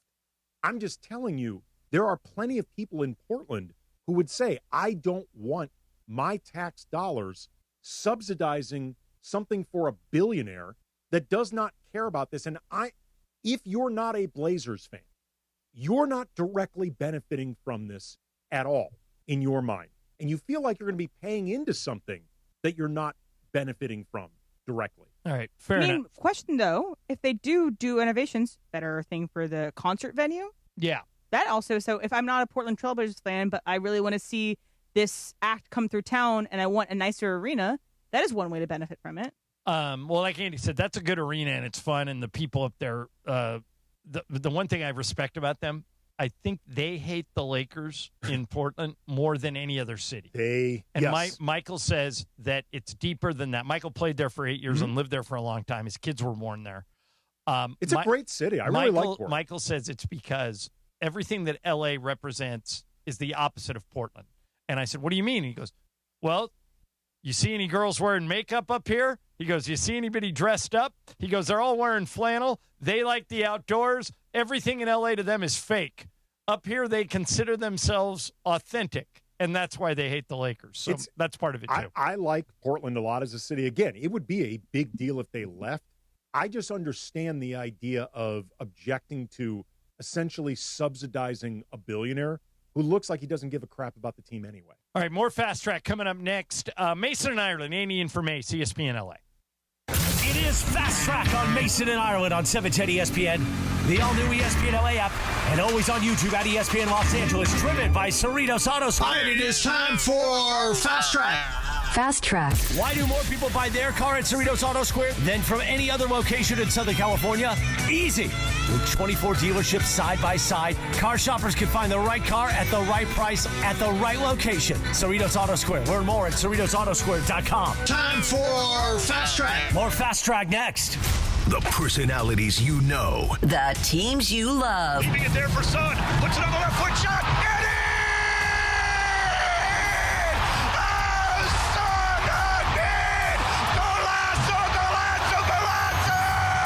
Teams you love. The station you spend time with every day. LA's mega sports station. ESPN LA 710 and the all-new ESPN LA app. Summer is sizzling and the August deals are at Northridge and Wonders Toyota. It's Bethel Durant, and I love my Camry Hybrid. And right now, you can lease a 2026 Camry SE Hybrid CVT for $359 a month or 36 months plus tax. $359 for a new Camry Hybrid? Come on now. It's got to be Northridge and Wonders Toyota. Lease based on 2026 Camry model 2561 with total SRP of $33,808. Lease and purchase amount of $21,964. $29.99 due at signing. Includes first month's payment and $750 acquisition fee. Security deposit may be required. Unapproved credit, tax, title, license, or extra. Excludes dealer doc fee of $80. Offer ends 8/31/2026. Great teams walk in with the playbook, so why face your family's future without one? Globe Life makes protecting the people you love simple, and with Globe Life, it's never been any easier. You can apply for coverage online or with an agent in just minutes. No complicated strategy, just straightforward protection from a name you already trust. Get your free quote today at globelifeinsurance.com. Globe Life, official life insurance of the Los Angeles Lakers.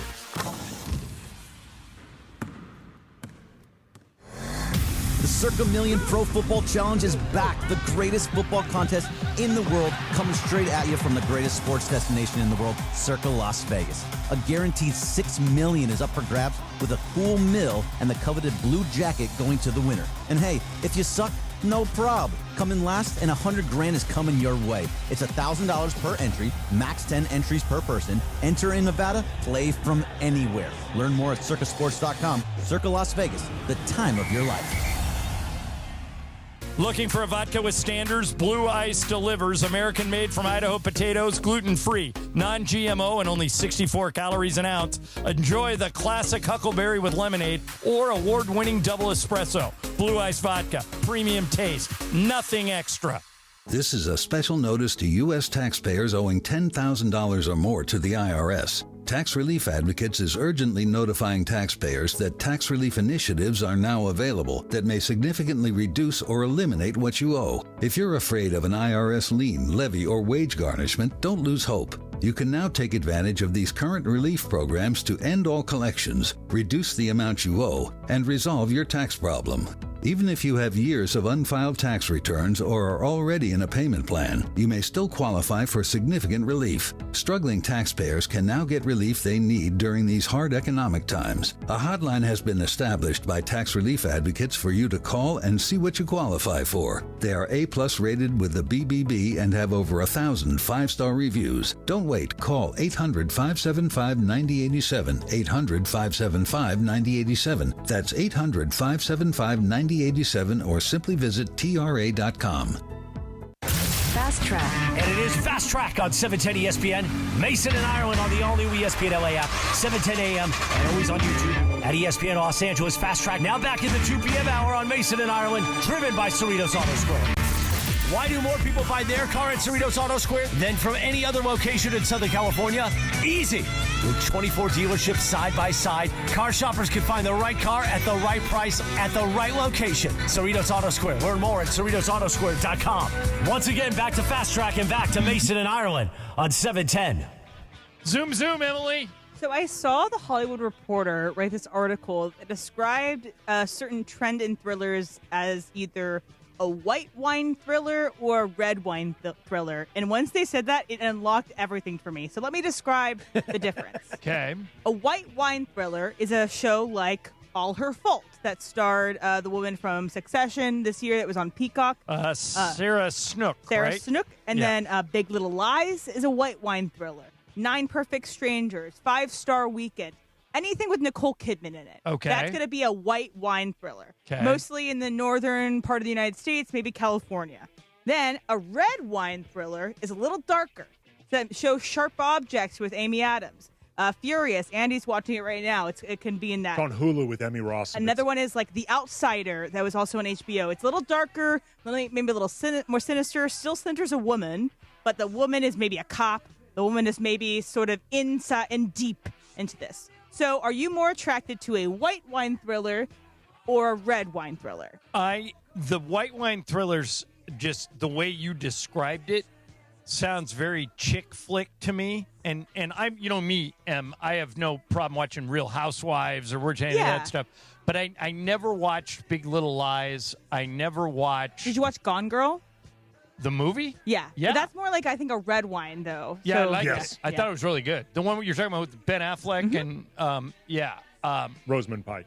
She's great. Yes, she's By excellent the way, in it. she's great playing bad. Like, she plays bad in Gone Girl. She's a Bond villain in one of Pierce Brosnan's last Bond movies. That movie, Gone Girl, is a great movie. Yeah, so I would lean more red wine. Andy, how about you? Red wine, and it's not even close. The white wine stuff, I don't even know if I've ever seen.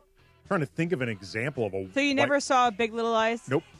I think it's pretty good. I will say. Lisa watched every episode. I think Lisa, from what I can glean from what you've described of her, seems more like a white wine thriller kind of girl. I can do both. Depends on my mood. But I think the You're biggest. a Zinfandel. Yeah, I'm a Zinfandel or a rosé. But if you can picture your protagonist drinking wine, what wine are they drinking is the good way to put this. What's the Mike White show that's such a big hit on HBO? White Lotus, that I think is a white wine. Yeah, I've never seen it. Yes. Oh, okay. I think you would like it. I won't push it hard. White Lotus, Andy? I liked the first season. I think it's gotten increasingly worse over the years. Like, I think it's gotten steadily bad and kind of ridiculous. It is popcorn for me and like bad white wine that I will drink it and I will enjoy it and I'll have a hangover.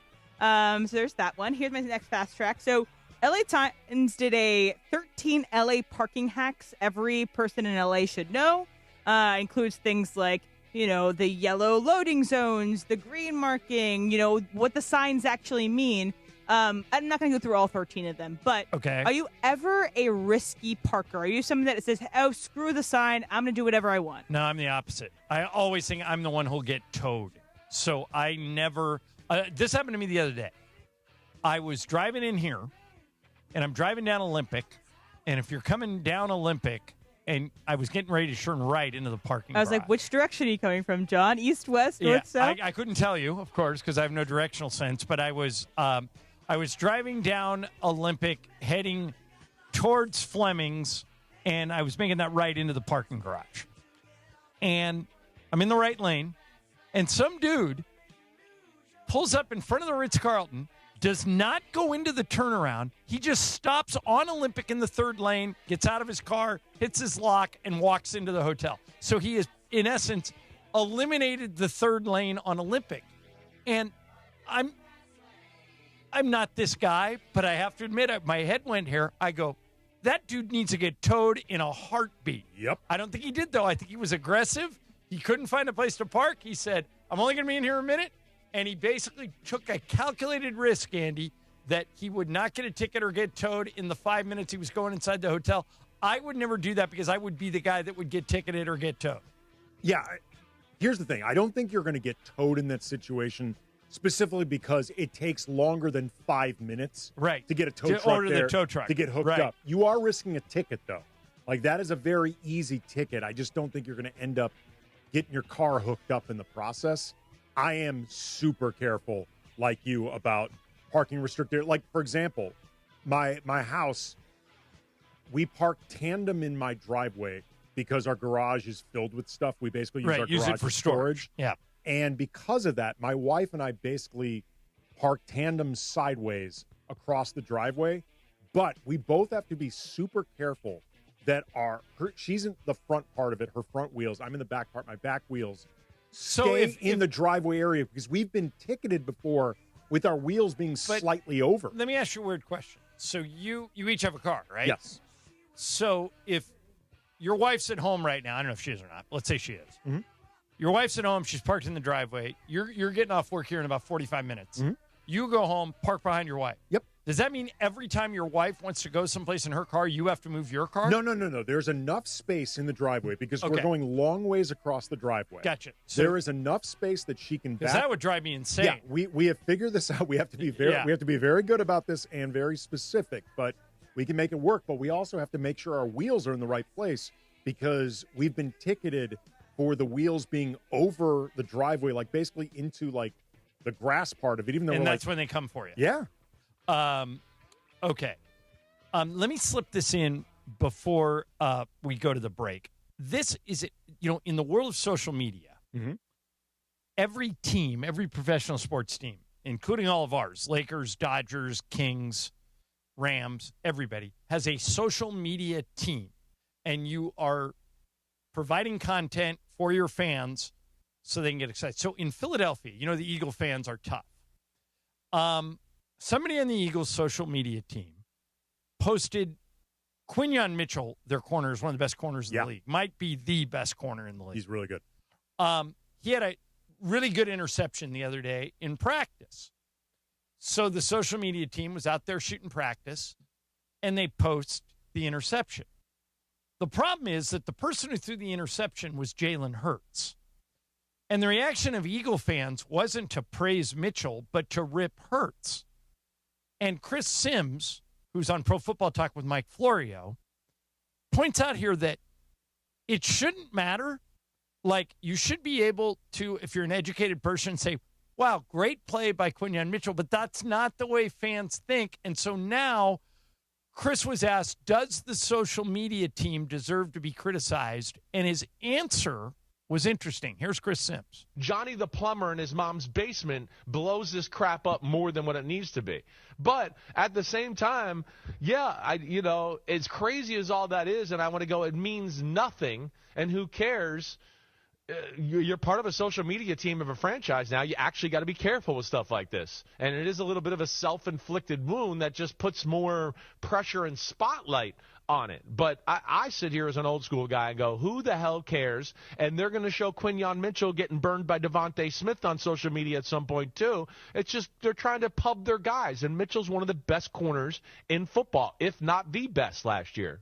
All right, Andy. So if you're running Rams social media and Matthew Stafford gets picked off in practice, do you post that to highlight the defender, or do you stay away because you don't want to insult Matthew Stafford? I post it for two reasons. A, I want to give that defensive back their shine. B, I am confident enough in Matthew Stafford that he's going to say, I don't care. And social media life for something like this has an attention span of 15 minutes. Like, nobody's going to remember this the next in day. Philadelphia, it lasts longer than 15 minutes, and Jalen Hurts is not Matthew Stafford. He's under a microscope, right? I think this is what Ramona will say, confirmation bias. If you come into that video thinking that you don't like Jalen Hurts, it'll confirm that. But I think what is a worse video is one that the Browns posted of Shedeur Sanders. It's one of those, you know how NFL films will shoot a football through the air and it's like a perfect spiral close up and then it's caught out of the blue. Well, what happens in this clip is Shedeur throws it. It is a absolutely terrible spiral. It's like wobbling all over the place. Bad pass. It's caught by the receiver, which is good, but the receiver had to come back and get it and does make a good play on the ball. So good job, receiver.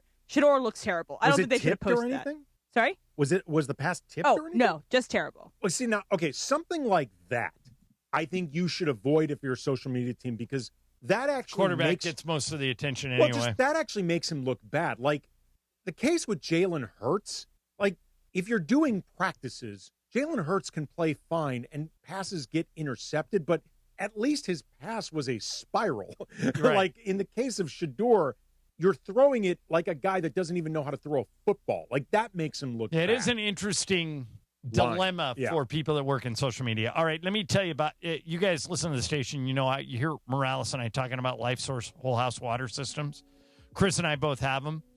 LifeSource cleans and conditions the water from every tap in your house. So you're drinking, cooking, showering, and washing with healthier water every single day. Best part is no salt, no regular maintenance, no more worrying about harsh city water drying out your skin. I did this, and I'll never go back. It is the great, you know, you hear Chris talking about how we both do a happy dance and suck on the tap. It literally is that great. It makes a huge difference. Once I made the switch, I knew I'd never go back. Here's how you can get it. Call the California factory at 800-WATER-99. That's the number for LifeSource, California Factory Water, 800-WATER-99, or visit LifeSourceWater.com. LifeSource Water. Taste and feel the difference. Warranty limitations apply. To the surprise of no one, when I'm hosting the show, coming up next, we're talking about sex. ESPN LA. Coming up Saturday morning at 7 a.m., the Weekend Warrior Show with Dr. Robert Clapper. How are ya? Presented by Cedars-Sinai. Now, Dr. Clapper's doing a completely live show on Saturday talking about gravity. But also, he's giving away 3 spots to play in his foursome at the SoCal Hyundai ESPN LA Golf Classic on Friday, August 28th at Black Gold Golf Club in Yorba Linda. Listen Saturday, 7 a.m., the Weekend Warrior Show for your chance to win and play golf with Dr. Clapper. All right, if building a winning culture was a sport, Mike Capozio's got a championship banner hanging at Rotolo Chevrolet. Well said, Travis. But it starts with the people. Believe in your team and they'll deliver every time. And that's exactly what happens. Award-winning dealership, massive SoCal presence. So what's the secret, Mike? No secret, Travis. No secret at all. Just do the right thing by your customers, give them what they want, make it easy, and stand behind it. And that is how dynasties are built. Come see us in Fontana off the 210 freeway at Sierra or online at RotoloChevy.com. You know, in sports, you got to have the right team in your corner. Same goes for after an accident. That's why when people ask me who'd I call, it's easy. I tell them my guy, Attorney Big Al. Big Al and his team have been helping accident victims across California for more than 15 years. 1-800-HURT-123. That's 1-800-HURT-123. They're available 24/7. 1-800-HURT-123, or check them out online at attorneybigalca.com. Attorney Big Al is Attorney Ken Klein, based in Los Angeles.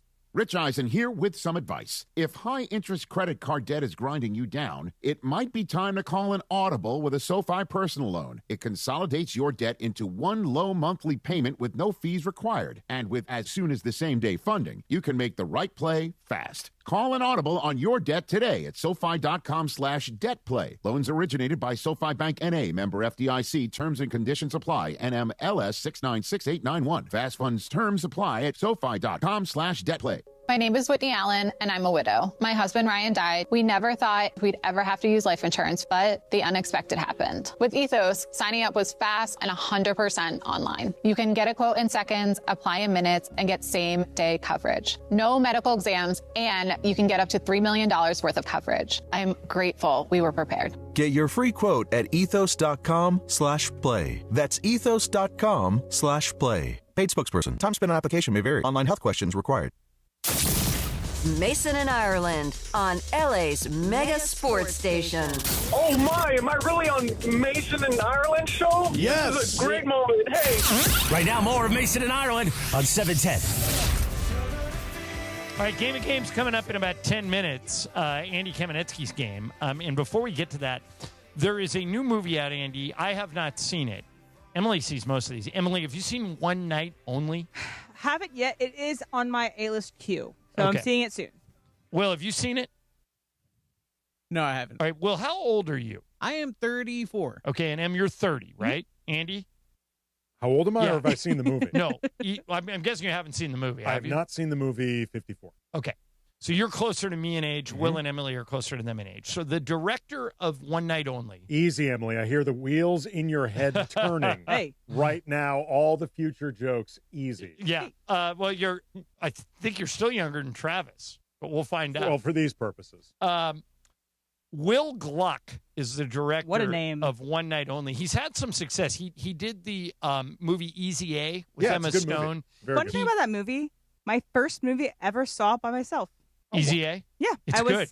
I was a freshman in high school. My parents let me go by myself. They dropped me off, picked me back up. That's a nice Like little memory. literally by yourself or with friends? Literally by myself. Set in Ojai, which is one of the great hidden secrets in all of California. If you've never been to Ojai, think about going. All right. He also did Anyone But You, the Sidney Sweeney, Glenn Powell movie, so he's had some success. Yeah. I see Rolling Rise, but that movie made over $200 million. It made a lot of money. I didn't think it was very good, but it made a lot of money. You're underestimating the draw of Sidney Sweeney. But No, I'm not. I saw it made $200 million. all right, so here's the thing that surprised me. One Night Only is a movie about what would happen if you were only allowed to have premarital sex one night a year. It stars Monica Barbaro, who was in Top Gun Maverick. She played Phoenix. She was in Top Gun Maverick. She was in A Complete Unknown. Right. the She Bob played Dylan Joan movie. Baez. And it stars Callum Turner, who's married to Dua Lipa. Mm-hmm. What's he been in, Em? He's been in a movie called Eternity that came out last year with Elizabeth Olsen, came out on Apple. But so two very attractive people, Callum Turner and Monica Barbaro. And as I mentioned, it's about what would happen if you were legally only allowed to have premarital sex one night out of the year. What would happen? How would that go? But the weird thing is, Will Gluck, the director, cut all the sex out of the movie. When he was asked why, here's what he said. Quote, I believe there's been a societal shift from taking nudity in adult situations, putting them on your phones at home for everybody. Now, it's more of a private, intimate thing that people don't want to see when they're in a shared experience, like a movie theater. Whenever people now see nudity or very adult situations in a big theater, they get uncomfortable. End quote. I can't believe this is true, but Andy, this isn't directed at you and I. This is directed at Will and Emily. Will, or Em, you first. Does he have a point? Do you get uncomfortable if there's sex scenes in Or do you a think theater? people of your generation do at the very least? So you're in a theater with a bunch of people you don't know. There's a sex scene. Is it weird for you? Unless my dad is with me, no. But generally, I think, though, to speak for the people who are probably younger than me, even that he's probably trying to target, I do think that there is a change in the way in which people engage with and talk about sex that has become, again, much more private, much more, a little more shame around it, a little more prudish around it, and you can see it in most media that they consume. But there are some great movies that come out recently that kind of talk about this. And it's not just One Night Only. There's a new movie called I Want Your Sex that talks about this a lot. That I think, honestly, you would like, John. Okay. And there's a movie called Teenage Sex and Death I Can't Miasma that also talks about this. But generally, the population seemingly doesn't want to engage with sex. Will, let's say you go to this movie, One Night Only, you're there with your girlfriend, but you're with a bunch of people in a theater who you don't know. Would the sex... Oh, no, I'm completely fine with it. Yeah, I think Will Gluck is the one doing the research and looking at the numbers. What I want to and say to getting Will the Gluck, feedback in theaters. But Andy, I can't believe this is true. I can't say that I feel uncomfortable with that in a theater or whatever, but I mean, to your point, Will Gluck certainly has an idea of like the other night what audiences want. Yeah, the other night I watched a movie. It's like 25 years old. Wild Things. Oh yeah, it's got tons of sex in it, Yep. and that's what kind of makes it good.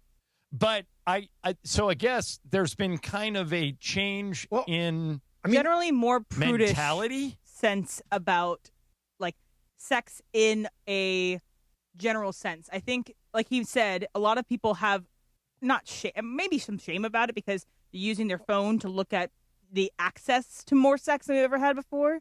Sometimes people only had sex at movies. I wonder if it might be a byproduct of. I mean, there's a lot of studies showing how we've become a much more isolated and insulated world, and in particular, there are generations like my kids' age, who were young. Your daughter's 15, right? She's 15, and she was a young kid during the pandemic, and the pandemic came at a time when people were already disappearing more into their screens, into their phones.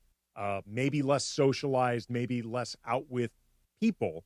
So they're not as used to those type of shared experiences, period. So therefore, because they're not used to being in a group setting, crowd setting with strangers, period, the idea of something like sex coming up in that, like the representation of it, the nudity of it in a group setting like that is just totally foreign to them. But I think it's an issue when your movie is about sex. Right.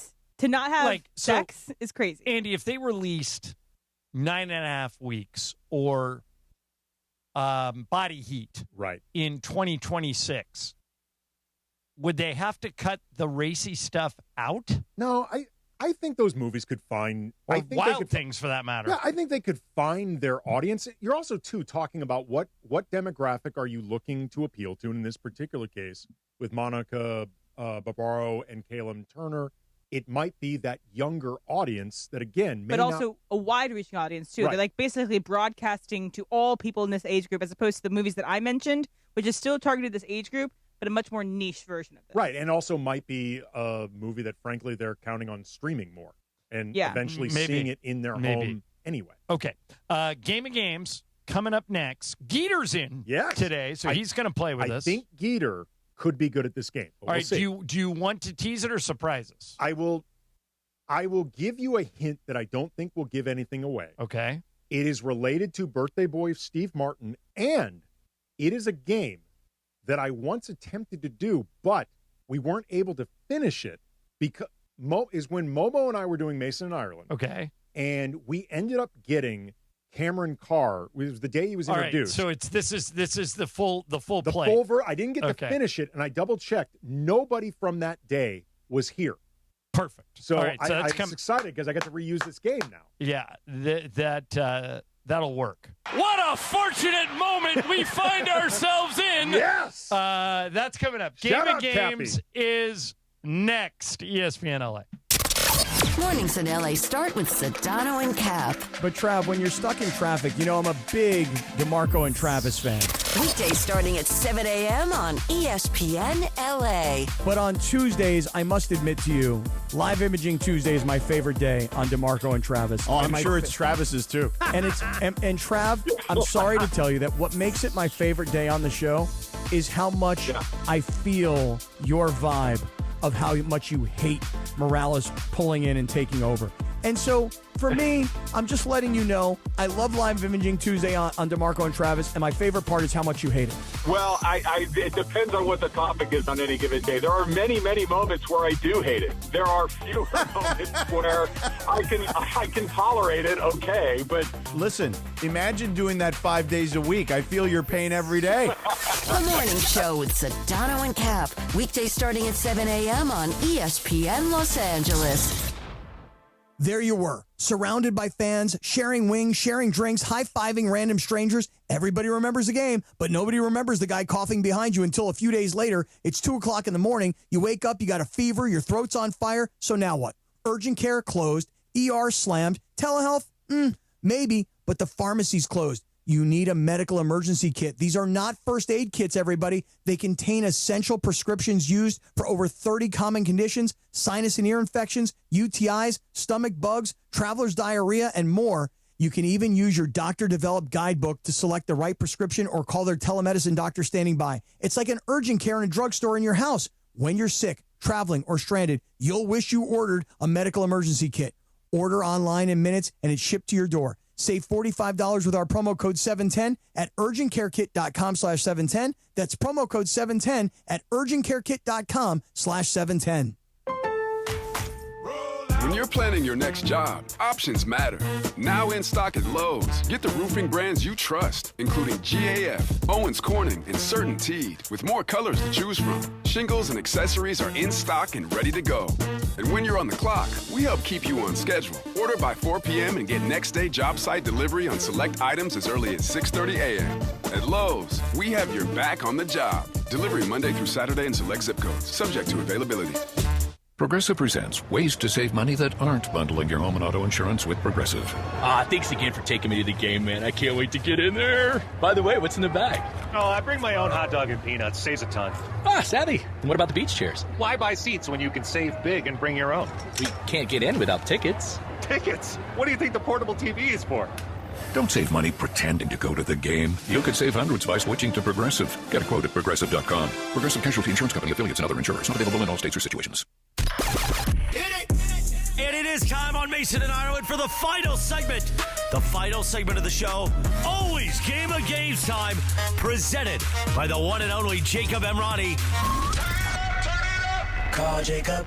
Call Jacob.com. And yes, that new telephone number, 800-345-6789. 800-345-6789. Hi, this is Jacob Emrani. Game of Games made possible by the law offices of Jacob Emrani. Let's do it. Game of Games time on Mason and Ireland. Take it away, Mace. All right, no Mace today. Andy Kamenetsky in for him. And look who's here. Our Yes. good friend, Chris McGee. Geeter! Geeter has entered the studio. How are you, man? I'm good. And when I was in the conference room with Travis and Laura and Emily came in, before she even got it out of her mouth, I jumped up. I am in. I I'm cannot in. wait. Beautiful. All right. Game of Games has 4 players today. Will Flores, Emily Hebel, Chris McGee, and me. Andy Kamenetsky is your host. AK, what's the game? Okay, happy 80th birthday to Steve Martin, one of the all-time Hollywood comic presences. And when I saw this, my original instinct was a Steve Martin trivia, but then I remembered I've actually done that Game of Games before. Okay. And then I remembered he starred in Planes, Trains, and Automobiles. And a month and a half ago, I had a John Hughes movie trivia that got interrupted by Cameron Carr calling me and Momo All right, so from the that's studio. where we're going. I get to use this now. I'm very excited. I also changed a couple of the questions in case you guys happen to have heard it, but Okay. I doubt it. Let's do it. The first hit movie of John Hughes' career was Mr. Mom, which he wrote. Original director Stan Dragotti is probably someone you've never heard of, but a future A-list director was offered the movie earlier in their career and turned it down. Who was that director? Ron Howard, Penny Marshall, or Rob Reiner? Ron Howard, Penny Marshall, Rob Reiner turned it down. Okay, Mr. Mom. Will. We'll go with Rob Reiner. Rob Reiner, okay. Emily. What was the first one again? Ron Howard, Give me Ron Howard. okay. I'm going also with Ron Howard. Geeter. I'll go against the grain. I'll go Penny Marshall. You should have gone with the grain. It is, in fact, Ron Howard. Okay, He did Emily the- and I are on the board. By the way, I didn't like your tone right there. was I mean, really, it was advice. I'm trying to help you out. But he turned it down to do Splash, which ironically, Michael Keaton turned down the Hanks role to do Mr. Mom. Okay. 220, 221, whatever it takes. John Hughes also wrote the movie National Lampoon's Vacation, Chevy Chase, Go Cross Country in the Family Truckster to Wally World. What was the make and model of the Family Truckster in real life? What kind of car was it? A Ford LTD Country Squire, a Chevrolet Caprice Estate, or an AMC Eagle? Ford LTD Country Squire, Chevrolet Caprice Estate, AMC Eagle, the actual model of the Family Truckster. Emily. The last one you said. C. AMC Eagle. Yeah. I also think it's AMC Eagle. Geeter. What was the Country Squire? The Ford LTD Country Squire. I'm in. I'm going with that. Okay, Will. I'll go with the Chevy. Gator is on the board. Let's go. You don't mess with me when it comes to vacation. It was a 19... You and Mason. We'll be whistling zippity doo dah out of our leap holes. It was a 1979 Ford LTD Country Squire. So everyone is on the board except Wilbur. 16 Candles marked John Hughes' directorial debut. Michael Scheffling played the role of the dreamy Jake Ryan. But this part almost became the big break of a future major star. Who was it? George Clooney, Viggo Mortensen, or Keanu Reeves? Clooney, Mortensen, Reeves almost got the Jake Ryan role. This one's me. I am going to go... I'm trying to think of what year that movie came out. Is that 40 years ago? I think it was 83. I'm going to go Clooney. Geeter. I'm going to go Clooney also. Will. I'm going to go Clooney. M. Reeves. You're all wrong. It was Viggo Mortensen. I did not have that on my I should have figured that out. He was too obscure to be on that Vigo's list. not a Jake Ryan. It was a couple years before he did Witness, and it would have been one of his early roles. He was also Molly Ringwald's first choice. She said later in an interview Really? to Access Hollywood, quote, "I really wanted him. He made me weak in the knees." Who was the first choice for Long Duck Dong? I think it was always Getty Watanabe. Also, fun fact. No more Yankee my wanky. Donger need food. Did not realize you could say that on air. Cusack was also Hughes' first choice for Bender, but he got overruled by the casting director. Who was the first choice for Bender? John Cusack. You mean for Bender in Breakfast Club? Because Cusack was in 16 right, Cans. He has a small role. I got you Bender 2 months. Yep. Okay, so we all This missed way. that. Everybody has one except for Willow has 0. Here we go. Speaking of the Breakfast Club, Ali Sheedy's character stares at a Prince album while eating pixie sticks and popcorn sandwiches. Which album was it? 1999, Purple Rain, or Dirty Mind? 1999, Purple Rain, or Dirty Mind, the album Ali Sheedy's character is staring at. Will. C. Dirty Mind. Dirty Mind. Emily. Dirty Mind. I'm with the crowd. Dirty Mind. I'm going Purple Rain. You're all wrong. It was 1999. I didn't think it would have been out by then. Sick of you, AK.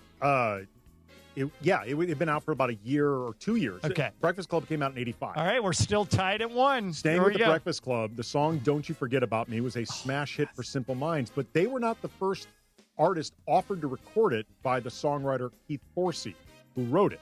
Which of these rock stars turned down Don't You Forget About Me? Billy Idol, Belinda Carlisle, or Sting? Billy Idol, Belinda Carlisle, or Sting turned down the opportunity to sing Don't You Forget About Me? Emily. Belinda. I'm going Billy Idol. Geeter. I'm going Sting. Will. I'm going to go Sting. Ireland, it is Billy Idol. You didn't say Billy Idol would have thought. By the way, not only did he turn it down, Brian Ferry from Roxy Music turned it down, and Chrissy Hine from The Pretenders turned it down. Wow. But she recommended her then husband, Jim Kerr from Simple Minds, who initially turned it down, but then eventually did it, which was a good move. I think that was a huge fumble by us. We should have had that one. We should have known. Geeter and Emily won. Will, you're still scoreless? Yeah, lucky All right. loser. Let's Lucky do this. loser. You're alive. The movie Pretty in Pink, John Cryer's character, nicknamed Ducky, a socially awkward outsider's in love with his best friend, Andy, played by Molly Ringwald. What is Ducky's actual first name? Edwin, Philip, or Leonard? Edwin, Philip, or Leonard, Ducky's first, his government name. Edwin. Philip, or Leonard? Give me Leonard. Geeter. Give me Philip. Will. Give me A. Edwin. All right, one of each, Em. What are you going with? Leonard. Geeter, it is Philip. Geet. Philip F. Has Dale. tied me for the lead. I'm not over Billy Idol. All right, 2 for Ireland, 2 for Geeter, 1 for Emily. Will still alive for lucky loser. How many we got left? Got 4 plus Okay. a bonus. Okay, here we go. In Ferris Bueller's Day Off, which came out 40 years ago this year, Cameron, despite the movie being set in Chicago, Cameron, Ferris's best friend, wears a Gordie Howe Red Wings jersey throughout the movie. How many Stanley Cups did Gordie Howe win during his 26-year NHL career? 4, 5, or 6? 4, 5, or 6? Geeter. I have him at 4. Will. 5. M. No clue. So 4. I'm also thinking 4. 4 was the way to go on this. Okay, so Emily, John, and Geeter all got it. Will is still alive for lucky loser. He also Okay, won here we go. And he's happy about it. One more from Ferris Bueller. Which first lady once used the iconic line, "Life moves pretty fast. If you don't stop and look around every once in a while, you could miss it," during a college commencement speech? Michelle Obama, Hillary Clinton, or Barbara Bush? Michelle Obama, Hillary Clinton, or Barbara Bush used that line, "Life moves pretty fast," college commencement speech. Geeter. I'm going Hillary Clinton. Will. Barbara Bush. Emily. My instinct is Obama because of like the Chicago ties, but I'm gonna go Clinton. I'm going to go Obama. Smart. Wilbur, I'm so sorry. It was Barbara Bush. Oh, my gosh. By the Will. way, shout out to Barbara Bush for that. But wait, you may not be dead yet. How many are left? There are 3 left. You're not dead, Will. Right.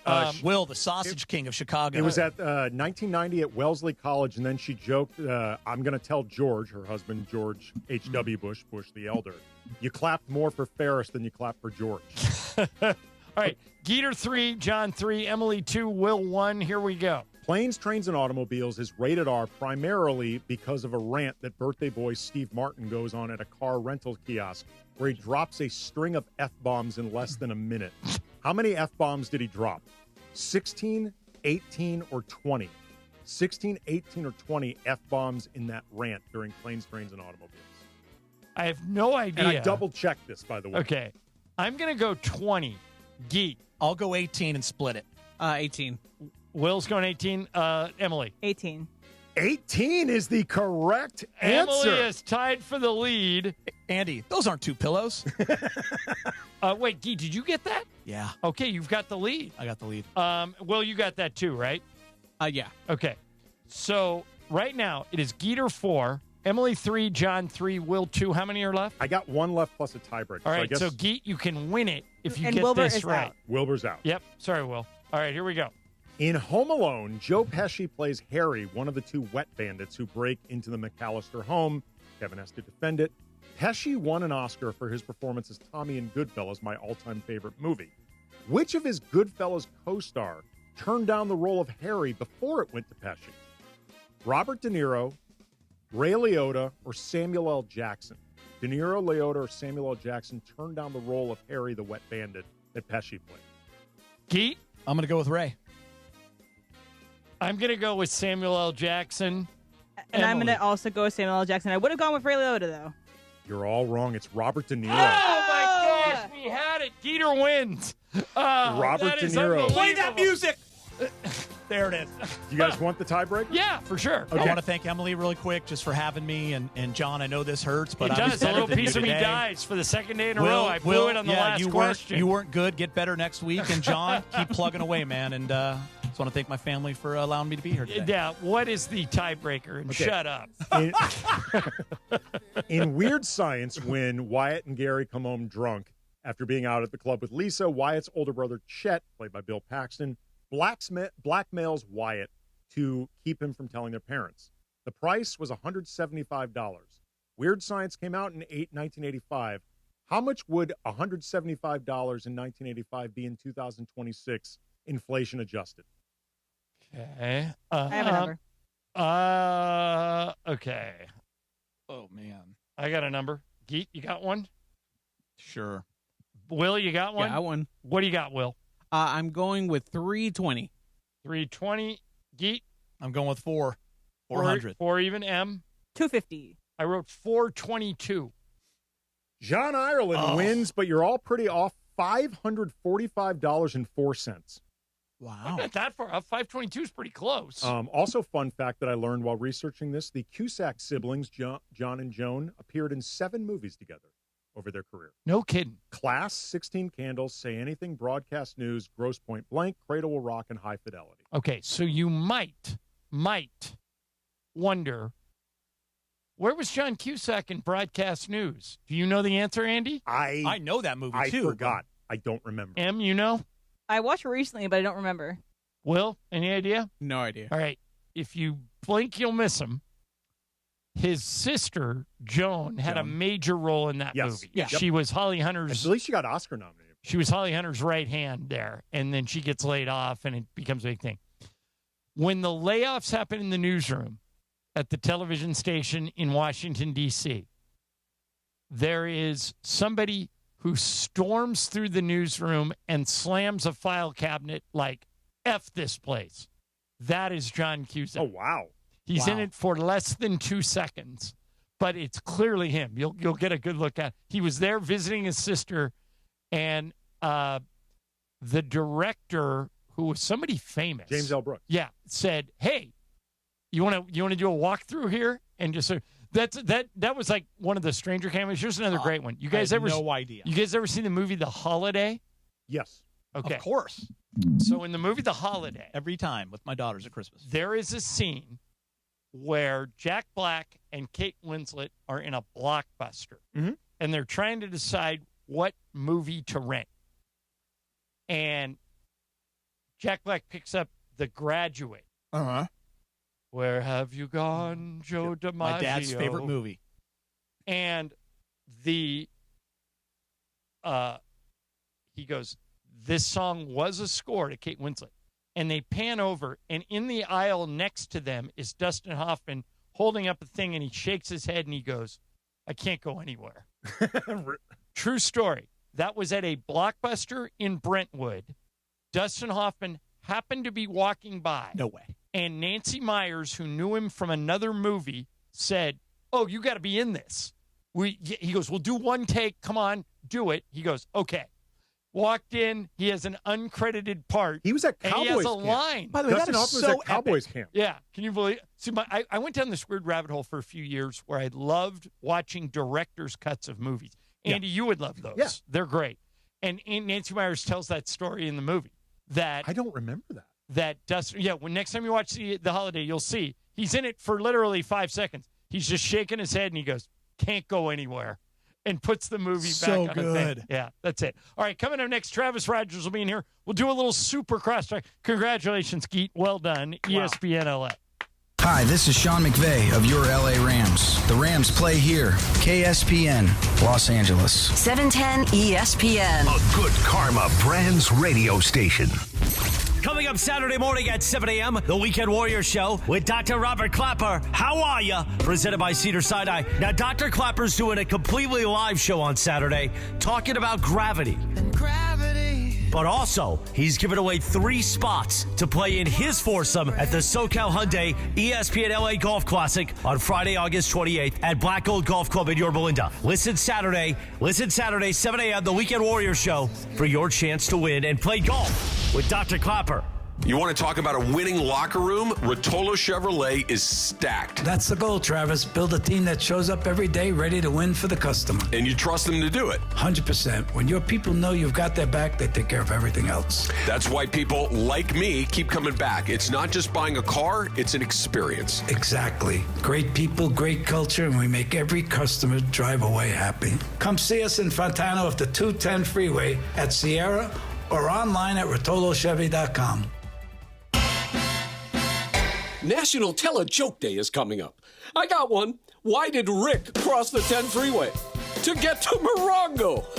Now your top reasons to visit Morongo. We're the Fantasy Football HQ for draft parties. Book your draft party today. Number 2. We're giving away a 2026 Mustang GT Fastback. Earn entries now, and you could drive off a winner the 31st. And the number 1 reason. Good times. Morongo. Good times. Here in Los Angeles, our city water is loaded with chlorine and chemicals. That's why I got LifeSource Whole House Water System. It cleans and conditions water from every tap for healthier water. With no salt and no regular maintenance. No more harsh, skin-irritating city water. Upgrade your water and your life with LifeSource. I did, and I'm never going back. LifeSource has been doing it for decades. Read the reviews. Call the LifeSource California factory today at 800-WATER-99 or visit LifeSourceWater.com. LifeSource Water, it's not just better, it's essential. LifeSource, taste and feel the difference. Warranty limitations apply. KSPN AM 710 Los Angeles. It's the greatest segment in LA sports radio history. Oh my God. When the shows come together for magic on the radio. It will only grow stronger. Super Crosstalk. It's time for Super Crosstalk. Woo? Woo, woo, woo. Woo. Travis Rogers has entered the room along with Game of Games champion Chris McGee. Way to go, Gator. Andy Good job, is partner. in for Mace. Trav, for my money, that Dodger loss last night, considering where we are in the season, considering the opponent, and considering the way they blew a 2-run lead with 1 out and the bases empty in the 9th, was the worst wet-the-bed moment of the year. Agree or disagree?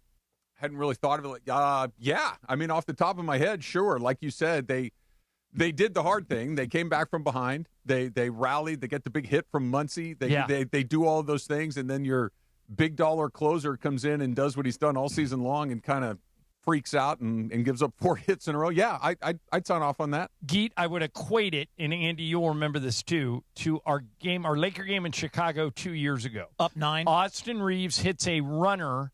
It's a running layup with 3 seconds to go to put the Lakers up by 1, and everybody thinks the game's over.